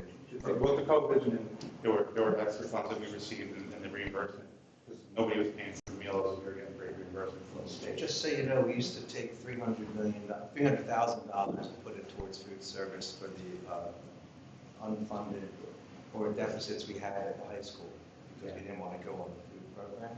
Yeah. So that was a big turnaround from what we used to take $300,000 and And the high schools, I'm sure many of you know, or most of you know, the high schools are not on the program, but we do subsidize the students that qualify for the program at high school. So it's not like we just leave them out there. But the high schools are not part of the program. And so our kids at the high school, even though they're not part of the program and they qualify for free and reduced lunch, they still receive free and reduced lunch. So we went back and forth with the state a couple of times, and our contract has been approved by the state, so we're asking you to approve that at the next meeting. We're good, right? Yes. And then updated upcoming finance agenda items, continued discussion of the budget of April 27th, and then right now the insurance, we did go out to bid for our insurance policies, hoping that that's going to reduce some of the numbers. We should be getting that soon, so hopefully by the next meeting we should have numbers on that. And you know, we did budget about a 10% increase across the board for insurance policies per our broker. But if you know, hopefully the numbers come in better since we went out to bid, and hopefully we'll get better numbers, and we can. That's another place where we'll be reducing some numbers. So I just want to bring that to your attention. And that is it for the finance meeting, and it's now time for facilities and Jeff. Thank you. Thanks, Tony. Great job. Is everybody good for me to continue? Yes. Okay. All right, some of the agenda items, we have the Walt Snyder Stadium repairs and coating bid, the South Tennis and Basketball Court replacement bid, the asphalt paving repairs and concrete sidewalk replacement bid, the South Auditorium lighting bid, the district-wide playground design proposals, talking about the use of facilities, it's policy 707, along with the Carusa and Patriot license agreements, and continuing the conversation with the Chancellor Center renovations update. For the 2023 bids. So for the stadium repairs and coating, the estimated construction cost was $495,000. We had 15 contractors attend the pre-bid meeting. 9 bids were received. I believe you guys got that Wednesday evening. And we are proposing to award to Quinn Construction in the amount of $364,402. Point of order here for the group, we just were told about a $16 million budget deficit. And Jessica's talking about spending money. Can we afford it? And I'm looking at because Tony just walked out, the administrator's here. Is this budgeted already? This is part of the $9 million the board agreed to do the summer projects with. Okay. And I do have some good news at the end. The next one is the South Tennis and Basketball Court replacement. The estimated construction cost, now this is just construction cost, is about $1.7 million. 8 contractors attended the pre-bid. 3 bids were received. We are proposing to award to Flair Corporation at about $1.8 million. After these slides, I'll show you the total and where we come out at. So this one is slightly over, but at the end it does come out as a positive. Paving repairs and concrete sidewalk replacement bid. The estimated construction cost is about $1.3 million. 10 contractors attended the pre-bid meeting. 5 bids were received. We are proposing to award to Barker & Barker Paving at $1,47,000. It includes the mill and overlay of the maintenance yard area at South. Now, this project is all at South because we had a tremendous amount of work. A tremendous amount of work to do at South. So we're including the mill and overlay of the maintenance yard area, which is on top of the baseball fields there. Replacement of concrete sidewalk at the main entrance. There's a big section that is like spalling and deteriorating. And also the replacement of additional concrete sidewalks around the school. As you walk through, a lot of the joints are coming apart and just need to be repaired and replaced, really. Okay. Are we sealing the new concrete? A lot of spalls from salt cast off from roadway. So are we doing anything to keep the salt out? Are we sealing the concrete? So. Or are we just pouring it? We're not just, I mean, there's admixtures in there. Yeah. Yes. Now, the salt that we use is not the same salt that you use at home just because of cost. Right. So, Yeah. I mean, it still deteriorates it, but yes. Yeah, the South Auditorium lighting bid, we had an estimated construction cost of $2.3 million. This was based off of the one bid that we did receive when we did bid this previously. 8 contractors attended the pre-bid. Unfortunately, we only received 1 bid. Again. The good news is it is TE Construction. They have done work with the district. I have done a tremendous amount of work with them down in Philadelphia as well. They did come in at $2,687,900. This would include the replacement of the plywood stage floor. The stage floor is in pretty rough shape, so while we're in there replacing that floor.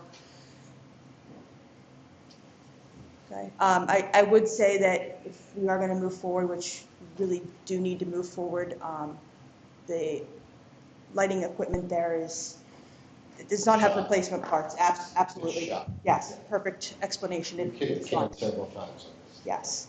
And the history of this is originally we were budgeting something like $800K for it. We go out to bid and we get one bidder, which is like 2.3 million. 2.3.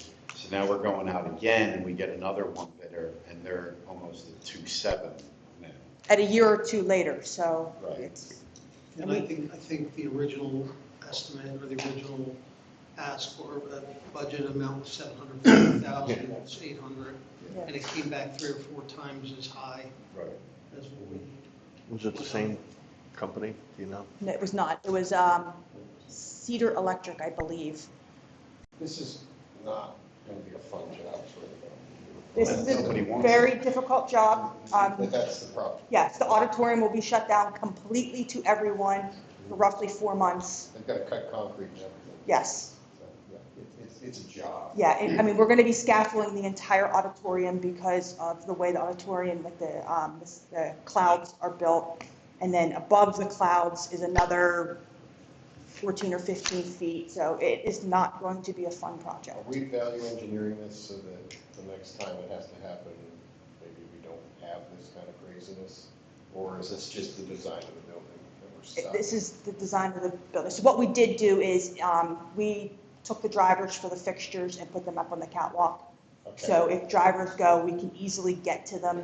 It's not like right now there's lights out because you cannot reach the drivers. And you had aisle lighting and stuff that was a royal pain too. Yes. And I don't know if you can get around that either because of the design of it. Correct. And then we're also, when you go in the back of the auditorium, there's the steps and the lights pretty much have been inadvertently kicked in just the way the design is. So we're replacing those with Something better. yes. Yeah. Yes. Plus, now, this is replacing the original equipment in the high school, which is what, 25? 20? Plus or minus 20, yeah. More than 25. And it's going to be LED, state-of-the-art, which should be lower maintenance. Yes, absolutely. And of course, it's a matter of equity, so. And lower heat. Yeah, and lower heat. Lower air conditioning. And there's going to be some safety lighting in the stairs. And Yep. So, and this floor, so I think it's a great project. Yeah. Can I just ask a quick question? Uh-huh. So when we put this out to bid, Mhm. this slide, 8 contractors attended the pre-bid meeting. So they knew what they were getting themselves into when they walked into the meeting? Or are they just there shopping? Or is it a combination of It's both? probably a combination of both. Okay. Do we get any feedback from the other 7 contractors, like why they didn't bid on it? Yeah, so we talked to Cedar, and they were kind of on the fence to bid it or not.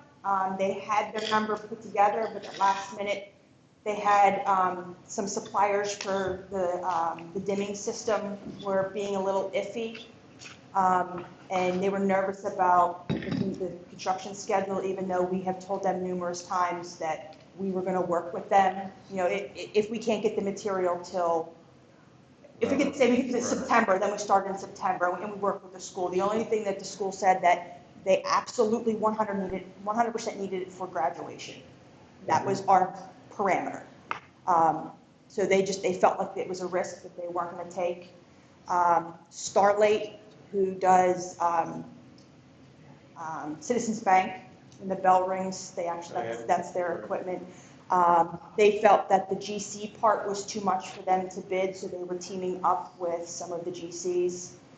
And then just some of them were just not interested in doing this work. It's, again, not a fun job. It is not. It's going to be very difficult. Okay? Thank you. Anything else? Okay. Not on this one, but I wanted, did you go to the tennis courts and basketball courts and stuff? Okay. Yeah. They're the gap, Horrendous. Okay. Yeah, that's. and that's being generous. Some kids will get hurt. That's my concern up there. Absolutely. Well, and if you look at the facilities at Norris, it's like night and day. Yeah. And that's another issue of equity. Well, and if you're looking to have a competitive tennis team, program. Play competitively. Yes. no, because just the cracking and, it doesn't work. Speaking of which, one thing that's not on here, for the tennis and basketball courts, Earth Engineering needs to do a clean fill assessment to make sure that what we're pulling out is either reusable or clean. We can dispose of it as clean. That contract is going to be $10,985. So I will be asking for approval on that. We do need to get that done before the contractor starts work. Can I just comment? I don't know if you're aware of this, but I'll tell you. When you do the tennis courts, basketball courts, traditionally there is water that overfills a 9th grade softball field. Yes. There's a swell or something that needs to be put in there, So I don't want to say that this will 100% address the issues of both of those softball fields, but this should address some of the water that flows down in there, because we're putting in drainage around, and it should capture a lot of that water. Great. If I could just comment on that. We've given the south softball fields a lot of attention and know they need a lot more. I was up there last weekend. They look very nice. It needs a lot more because it's a 20-year-old drainage problem. And we've already spoken with Jess about getting that on our list of things to look at for capital projects next year. Yeah, but my point was, when you do that basketball court, just be aware, because I hate to go back after the fact, but since you're aware of it, you know about it. Yes. Yeah. It's a shame, because it puts those fields in. Well, and that's actually what's causing these field, what we Believe. believe is causing the separation. Definitely not helping. No, it's not. No. And the player's really good. I mean, they'll work with you. They're not going to make a mess. It'll be better when they're done. So, Absolutely, yeah. absolutely. And we did get a lot of bids for that, so, and some really good numbers. There wasn't anything that we thought was crazy.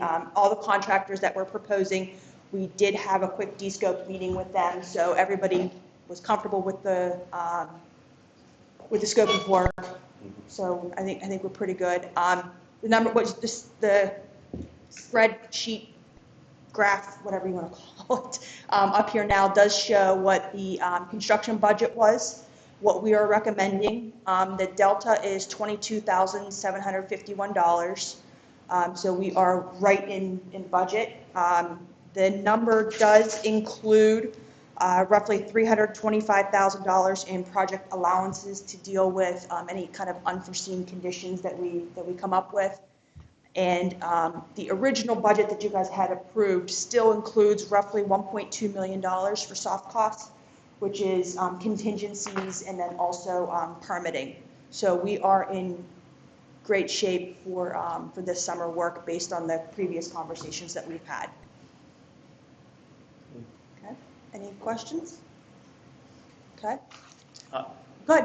I would just comment, for the sake of anybody who's not familiar with this stuff, that we've talked about these projects repeatedly, and they're all necessities that we've put off, to use Mike's term, kick the can down the road for a number of years. So we're addressing stuff that's overdue. Yes. And we use the capital reserve fund to pay for them so that we budget it. So it's not something we pull out of the hat. Correct. Yeah, I knew that, but I wanted to make sure the public knew too, after what we just talked about, so. I know you do. Okay, on to the district-wide playground design proposals. We sent proposals out to 9 design firms. We received 2 responses. The low number of responses, I believe, is because of for lack of a better word, the small scope of the projects. Now, it's not small by meaning that it's huge for the district, but a lot of these design firms, they do work down in the city with like Rebuild and the School District of Philadelphia, where they're spending $2, $3, $4 million on a playground. I would never propose for us to do that here. We're a completely different atmosphere. So the recommended awarding design to Gilmore and Associates. Their first phase cost for 3 schools is $85,890. Phase 2 for 4 schools is $106,980. Their total cost, including reimbursables, is about $193,870. Gilmore did do, and they continue to work at CB on this exact same project, renovating their playgrounds.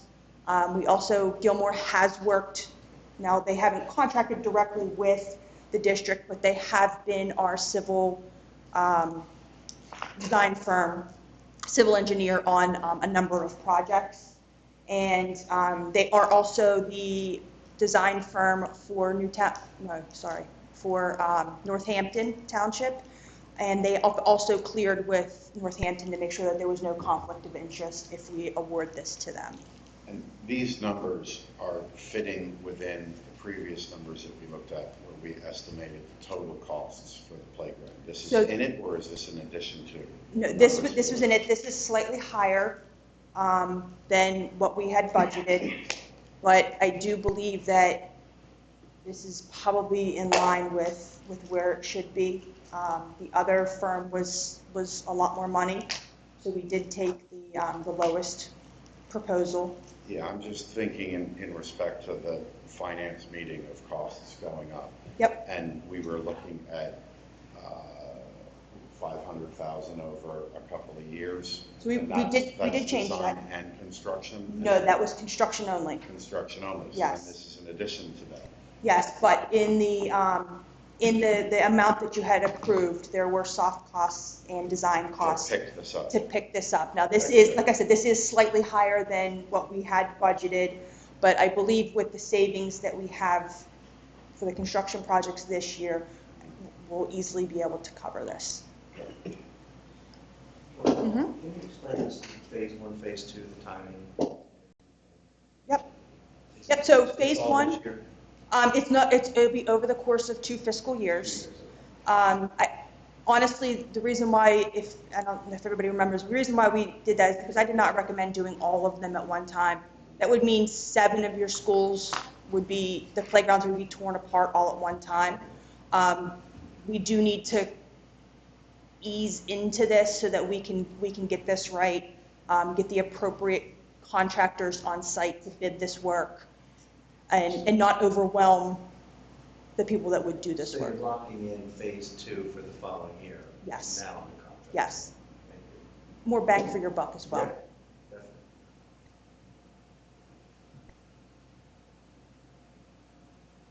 definitely. Okay. Next, use of school facilities, policy 707. This is a little bit hard to read when it's up here. So basically, we were taking a look at what our current costs are compared to other districts. Where we have Council Rock, and we have a number of, and I don't have the spreadsheet in front of me, but I did a number of schools in Bucks County. The closest that I had was Central Bucks, Pennsbury, and New Hope, Salisbury, to really compare. I had Neshaminy. I'm drawing a blank on everybody else, but there was a number of schools, and these schools were the closest. And the 2 columns for Council Rock, that's north and south. No, the 2 columns, the left is nonprofit and the right is for-profit. Central Bucks only rents out to nonprofit, and then Pennsbury, again, it's nonprofit, for-profit, and then New Hope, Salisbury, similar nonprofit, for-profit. So we are not recommending increasing these prices at this time. It was just increased, I believe, in 2021. The only thing that we will be recommending to increase is down here on the custodial. So right now, we are charging $30 an hour. Let me get the exact numbers. If we do not increase the numbers over the next 2 years, so next year, it will be $28.11 an hour for a custodian to be there, and then the following year, 24-25, it'll be $29.23. So we are going to recommend increasing it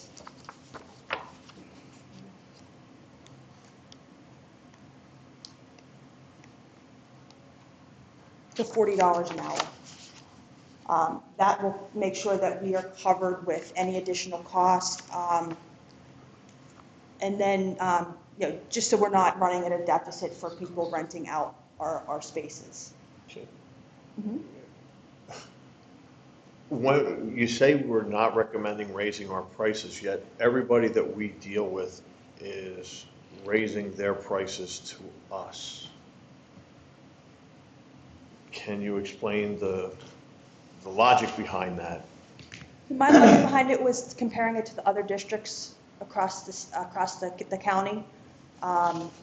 If you look, we're kind of in the middle with the rates.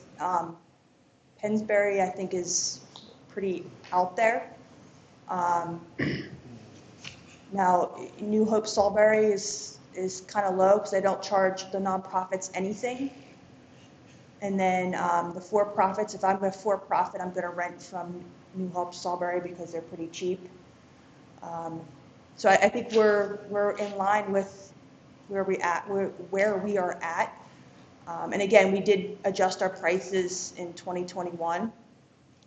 Now, I mean, if we want to talk about potentially upping our prices, I don't have a problem having that conversation. I just felt that we were pretty solid where we were at. Now, in 3 years, I think we need to reassess and see where we're at to see if we need to increase, but. I would think that this needs to run through Tony, especially since custodial fees and some of these things have gone up. And then looking at the costs that we've got for summer improvement projects to repair these things, like turf and fields and drainage and tennis courts, et cetera, that we should make sure that the rates that we're charging are fair, so that we're balancing everything off the taxpayer. To Mr. Hickey's point, everybody else is increasing rates on us. This is inflation. We don't need to be gouging per se, but we should analyze to look at our costs. This is an area where we're trying to look at every area in our budget, every nook and cranny. This is one of them. So I think we should at least analyze it to see if it can't cost us money, but it's also our taxpayers who are in these places for the most part, right? So that's right. But not always, and not all. And not all. Right. So, I mean. Agreed. This is something that we can look again as part of the budget instead of, you don't have to approve it right away. No, not at all. So let's put it on the list of the things that we would change. We'd have to approve any policy change. Absolutely. Absolutely. Yeah, if we would increase it, it would be a change in policy. So you did say 3 years, but there's no locking in. this is something we can touch anytime. Oh, absolutely, absolutely. I only Pretty much said, a yearly basis. yeah, I only said 3 years because of what's coming next. And you'll see why I suggest that without a doubt, in 3 years, we need to reassess where we're at. I'm looking at it, we seem a little bit low. I thought so too, Joe. Yeah. Leave it there. And what's coming, I think we're too low too. Yeah, that's, I don't want to jump ahead. So just let me ask you a question, and Pauline's not here, she'll be yelling at me if she was here. So we wanted to do, you're saying just to increase the custodial hourly wage, which would only really affect any indoors, right? So our Correct. gyms, Correct. any auditorium. Anybody that we have to open the buildings for. Right. And I can talk to you off the record about this, but what do they exactly do for that $30 an hour? Okay. I know the answer to that question. So I'm concerned. Well, they are a district representative within the building. I would never say that we should not be paying somebody to be in the building. I'm not saying that either. Talk about value though. So a lot of these nonprofits that run our facilities, they don't pay a whole lot because they're nonprofits. Some of our people rent our athletic fields and also maintain the athletic fields for it. That is in-kind services that we don't capture. What is our intake of this on a year? It used to be 200,000, 170,000. It's somewhere around there. It's not a whole lot of money. It's not a whole lot of money. No. This is not let's fix the budget with Right, this. so, no, and I think we just need to be careful. Like, I don't know why the numbers are low. It's not a shot at anybody. We have great facilities that should be rented out all the time. Well, I will say there are, Northampton Township, we have an agreement with them that they do not pay for our facilities, and they give us a discount on any of our permits. It's the recreation part of the permit that they Well cut aware off. of it, well aware of it, yeah. But that's another conversation yes, for another time. and I think you and I are probably on the same page. Yeah. So I would just be careful collectively, my opinion, that we target who we need to target. Because it's not a blanket, let's raise rates. Right. You know, some organizations out there that they don't have $2 million sitting in their bank accounts that can't afford to do rates. Like indoor workouts for softball are like $200 an hour at some of our facilities. Yeah. It's a lot. That falls back on the parents. So offering this to taxpayers that are already paying taxes being a district that are nonprofit, you know, I don't think our rates are much, but the custodial thing comes into play. My question becomes, what do they do? What does it look like before they get there? What does it look like when they come out? Because I don't want guys and girls working on Monday morning to do the work that wasn't done every weekend and we just paid an exorbitant amount of money to. So I would just caution you folks, if you would, this is Ed's opinion. But I think our numbers aren't bad. But the custodial thing, yeah, we just went through this. But it's not a whole lot of money coming in. That's why I think we just have to have our VA look through stuff and analyze it. Okay, thank you. Okay. We're good? Okay. Next is the Crusa and the Patriot Football Club license agreement. Last year's agreement was for 1 year. We are recommending that each has a 3-year license agreement. Particularly talking to Pauline, they have been a great partner with the district. They have worked with the district tremendously. They pay on time every time. Again, the money that they pay goes directly into the turf field fund, the turf field replacement fund. So, you know, this goes to what they're using it for. Carusa would have a 504 total hours per year. This is the same number as last year. Patriot would have a 288 total hours per year, again the same as last year. And we are proposing that a fee increase after the first year of 2%. So for the first For the first year, they'd pay $160 an hour, which is what they're currently paying. So there is a discounted $15 an hour rate. Year 2, it would be $163.20. And year 2, and then year 3 is $166.46 per hour. Who negotiated this? Me, Andy, Pauline was in on it. The athletic directors? No, we didn't have the athletic directors in there. Who came up with the 1/3 of the inflation cost inflationary rider? We felt that it was a fair increase. They've been a great partner with the district. Yeah. Inflation's running at 3 or 4 times that. I don't put this in consent if those riders exist. And I'd also ask that the 990s for these nonprofits are attached for public view, because Ed just mentioned $2 million in the bank, and one of these hasn't. So I think the public needs to know that a tremendous amount of money's accumulating here. And I just think that my biggest concern is, are our students getting all the time they want on this? So within the agreement, we prioritize. Yeah, So we did if- that before, but I'm still concerned that it actually happens. So, we had, marching bands that marched in the mud because someone needed the turf fields. You can't do that. I don't know, Yeah. I can't speak on that, but what I will say is that if a band director or an athletic director or coach calls and says, hey, we need this field, both Carusa and Patriot get a phone call and say, hey, you guys are off the field, we need it. At that point, the athletic directors were involved in the conversation about the amount of hours they needed, correct? I believe when this agreement was created a year ago, Yeah. the athletic directors had input on Yeah, these hours. I'm certain of that, yeah. So that, We so, didn't yeah, even- we didn't build an inflationary cost in for year 2, basically.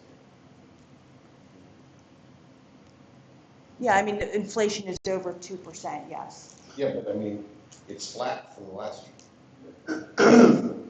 It is. Yeah. I'm out.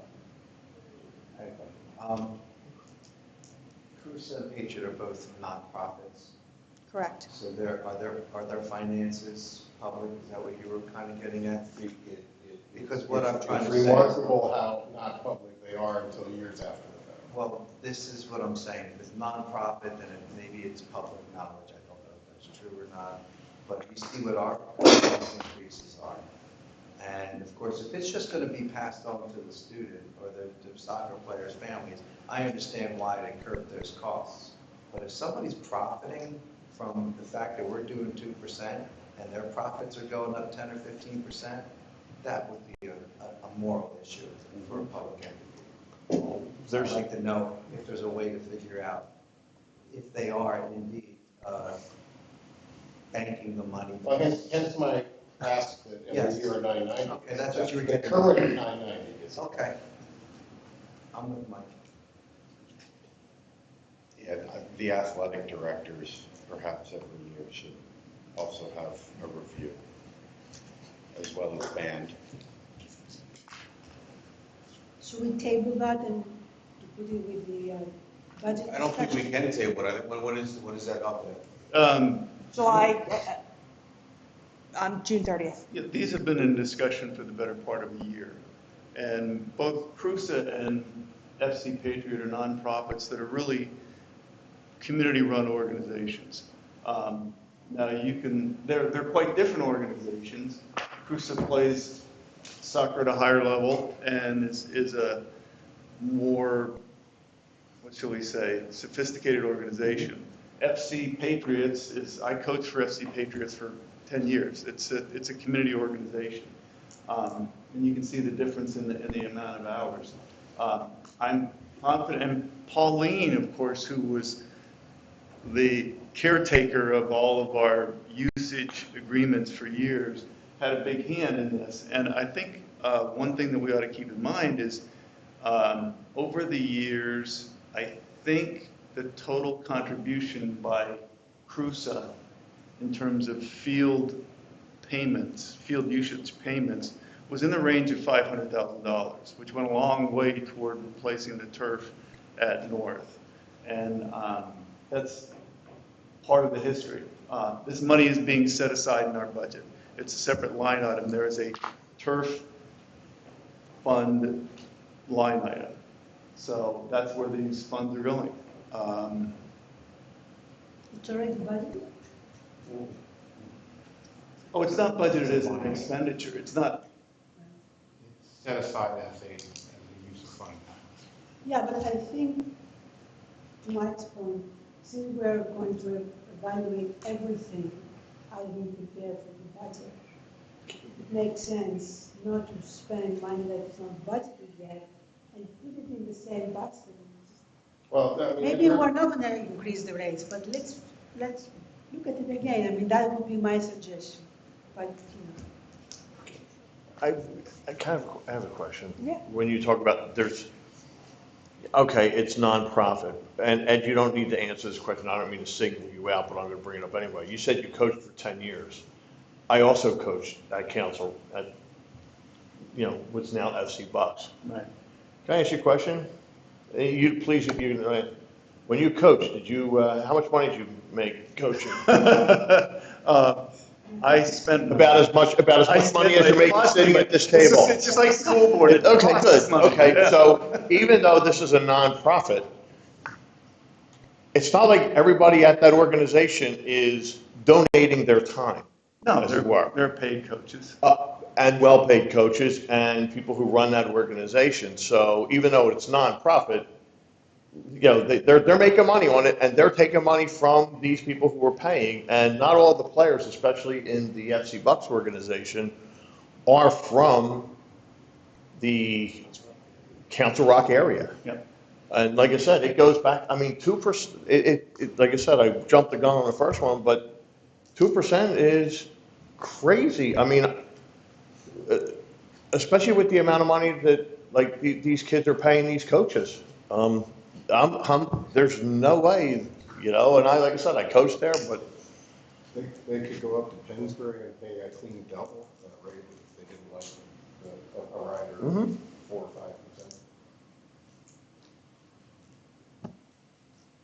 5%. And I'm sure their fees go up more than 2% per year for those kids to play there. Exactly. But again, 70% of the taxpayers who paid for those fields don't have any kids playing on it. And frankly, even the kids in the district, they don't all play. Right. So it's not like every single student in their school plays soccer. But they all pay school taxes. Yes, they do. so say, we're not having on the agenda, right? For next week. This is the first time it's come before the board in a year. So, so we're talking about it. So, We'll take it back to the table and renegotiate. More information would be nice too, Yeah. as far as if they're willing to share anything. The more details we have, maybe Yeah. make me feel comfortable. What would you Absolutely. like? Besides this, Kind you of want the like where the 990? money goes, that's all. Well, that's the 990 that Okay. Mike was talking Yeah. about. Yeah. If they're nonprofit, does it mean that it's public? Yes. Like okay. People are not. The problem is, during COVID, the IRS didn't publish them, and a lot of, and I don't know about these organizations, a lot of organizations didn't bother to publish them on their websites then either, because they were waiting for, I guess, Tony, I'm looking at you, the IRS to vouch for them before they, went up there. But, I mean, these are nonprofits, there shouldn't be anything to hide anything. Okay. All right. Chancellor Center renovations and update. So after the last meeting, we went back to the drawing board. We had discussed at the last meeting some potential options and to start the conversation. This is strictly a conversation. I am not asking anybody to approve anything. This is kind of guiding what direction, because we discussed potentially Richboro Middle School site versus keeping Chancellor as a historic building. So these are 4 options that, that came up with. When I go to the next slide, please keep in mind that these are order of magnitude construction costs. There has been no discussion with architects and engineers, no design work done. This is simply budgetary numbers to start the conversation with, so we have some comparative numbers here. Just before you go to the next slide, we also said, and we will have to come back to you with two other things. Last time we were together, we said we would do 3 things. Look at numbers, find out about the appraisal that took place some years ago for this building, and then work with the Historic Society. We started digging on the appraisal. Tony has that. We have not had an opportunity to reach out and connect with the Historical Society.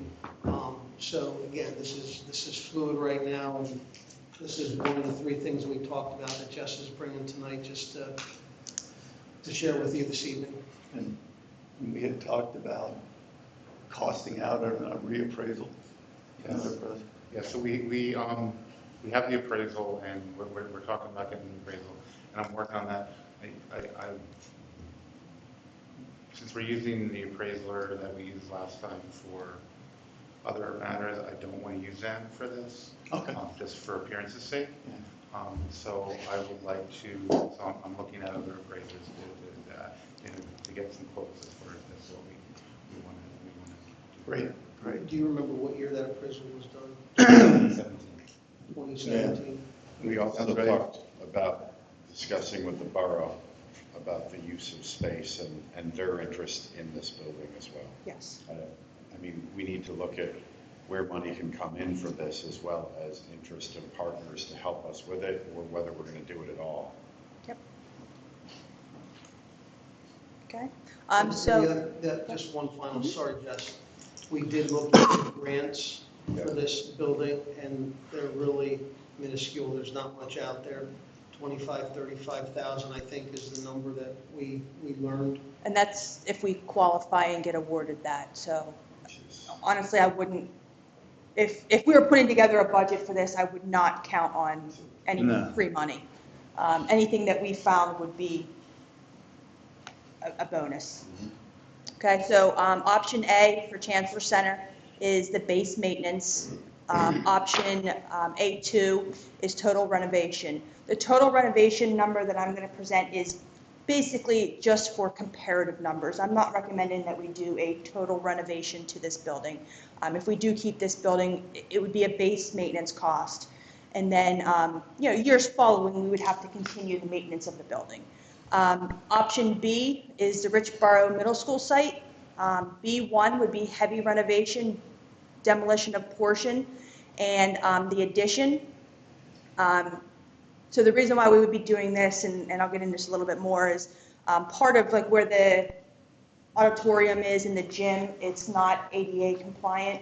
So if we were doing major work to this, it would trigger ADA compliance issues that we would have to take care of. So that's why part of it would be demoing the back part, putting addition on, and so then option B2 would be demolishing the existing and building a new building.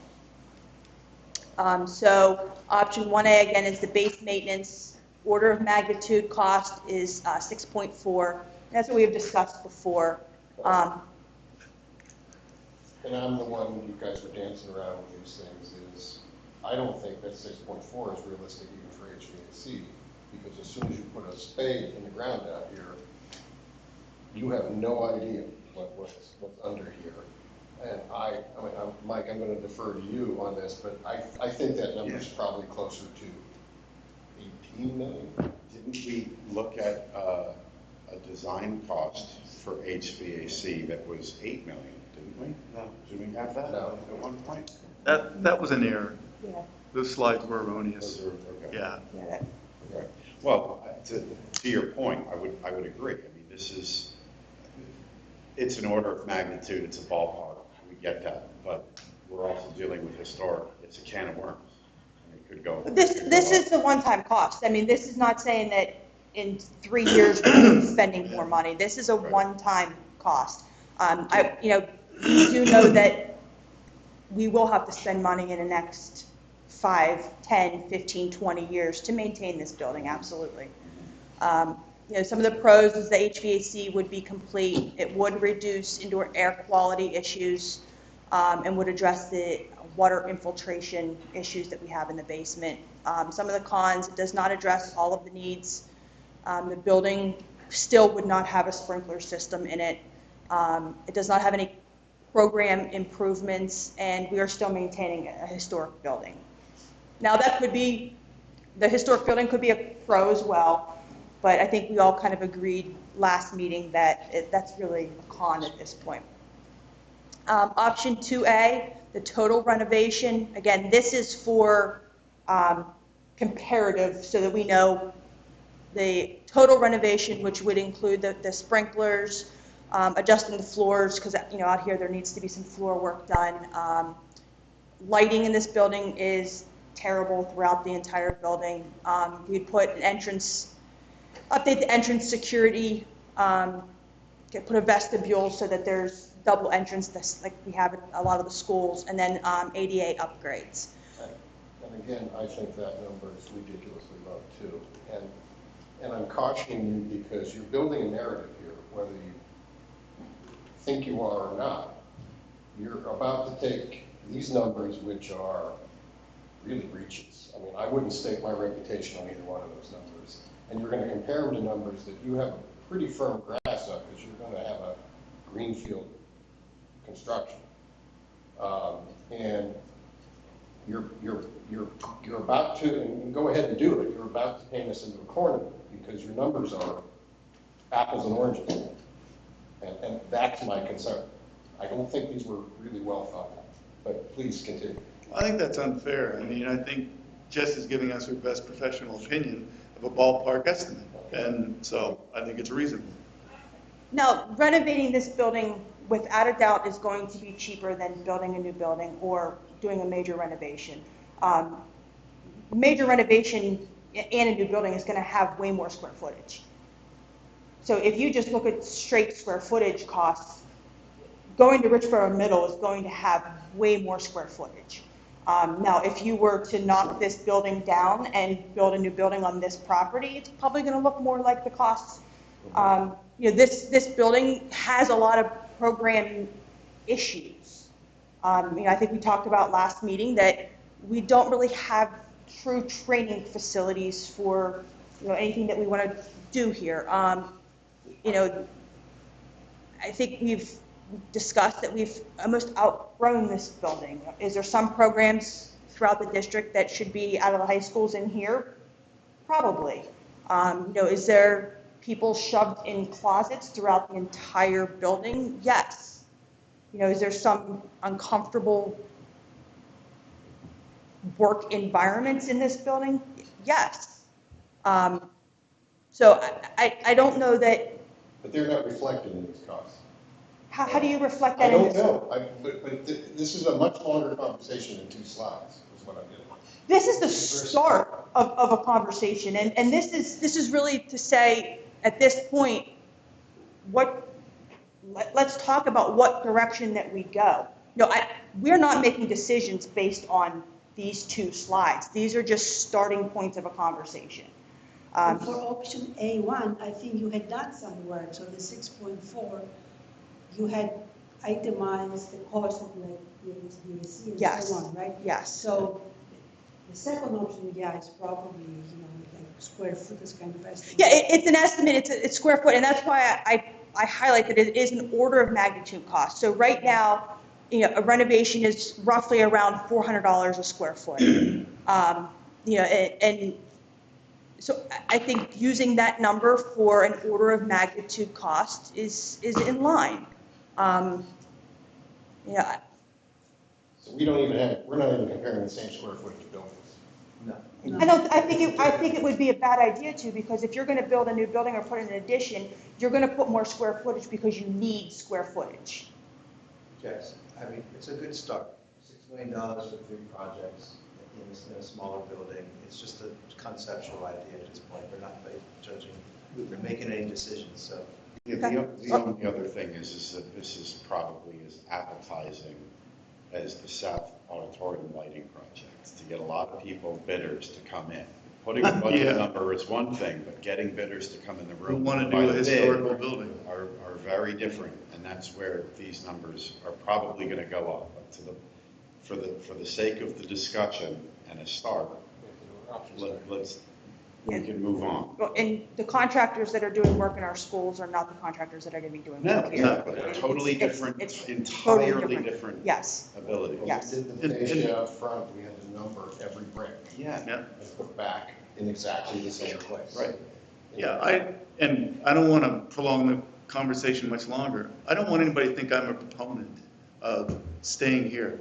I'm talking about the pros and the cons, and there's one other con that's not listed on here, which is we would still have the cost of maintaining, the extra cost of maintaining an historical building going forward. Well, and that's why I have the historic building as cons on Yes, both that's the sides. cost. That's Yes, dollars. yes, that is dollars, directly dollars. Yeah. Unknown. Yep. Big contingencies. Yes, Yeah. absolutely. All right, so the next is option B1, which would be a renovation, demolition, and addition of the existing Richboro Middle School, roughly $25 million. Again, order of magnitude. Pros, it would address our programming needs. You'd have new mechanical, electrical, and plumbing. The parking issues would be addressed, and the community fields would stay. Some of the cons, part of the building would still be a 1960s building. And within the building, if you're familiar with it, that you would have limited daylighting on the inside because you still have the library, and then a lot of classrooms don't have windows. So you would still have people in spaces that would have limited daylighting.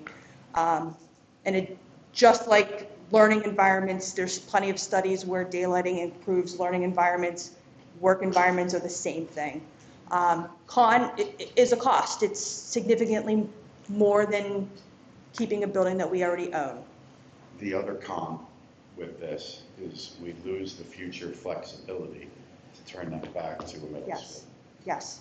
And as we were just looking at our numbers, we recognize that we have a pinch point at middle school. At $400 a square foot now, we're looking at 55,000 square feet of space there for that. Yes, and this building is, I don't remember how many square That's a lot feet. of square feet. Yeah. And this is what? I don't remember how many square feet off the top of my head this is. Now, this does include an addition in the back, which would have, so basically it has the cost of a partial demo of the back half of the building, and then it does have an addition on the back to include a boardroom, some learning, training areas, facilities, that kind of stuff. So it would increase the square footage, and then it would also probably kind of right size what we need for the people that are in this building and anybody that needs to be included. And option B2 is completely demo and build a new building, roughly $30 million right now. It would address all of our programming needs. The community fields would stay. It would team well with the Star Center. We would have the large meeting and training rooms, and then the big con is the cost. I mean, that $35 million is a lot of money to spend for a new administration building. I think in order of priorities, while we're bringing this back from the last meeting, I think the biggest mountain we have to climb right now is what Tony and Bob spoke about. And that's where our focus has to be. So I appreciate that Jess put this together to share, and we'll come back and tell you what we learn about the appraiser and the borough and the historic, historic society. But I I think we really have to put our efforts into right now that the budget and where we are with that. National Park Service also. What? National Park Service, I mean.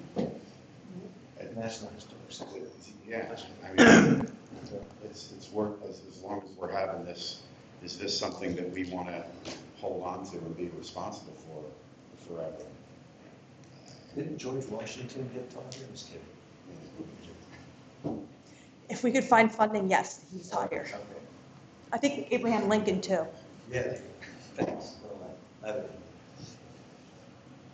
Okay. So some upcoming agenda items, wood floor and other floor maintenance service bid, the waste removal and recycling services bid, trash. Propane supply, number 2 fuel oil and unleaded gasoline and air filters.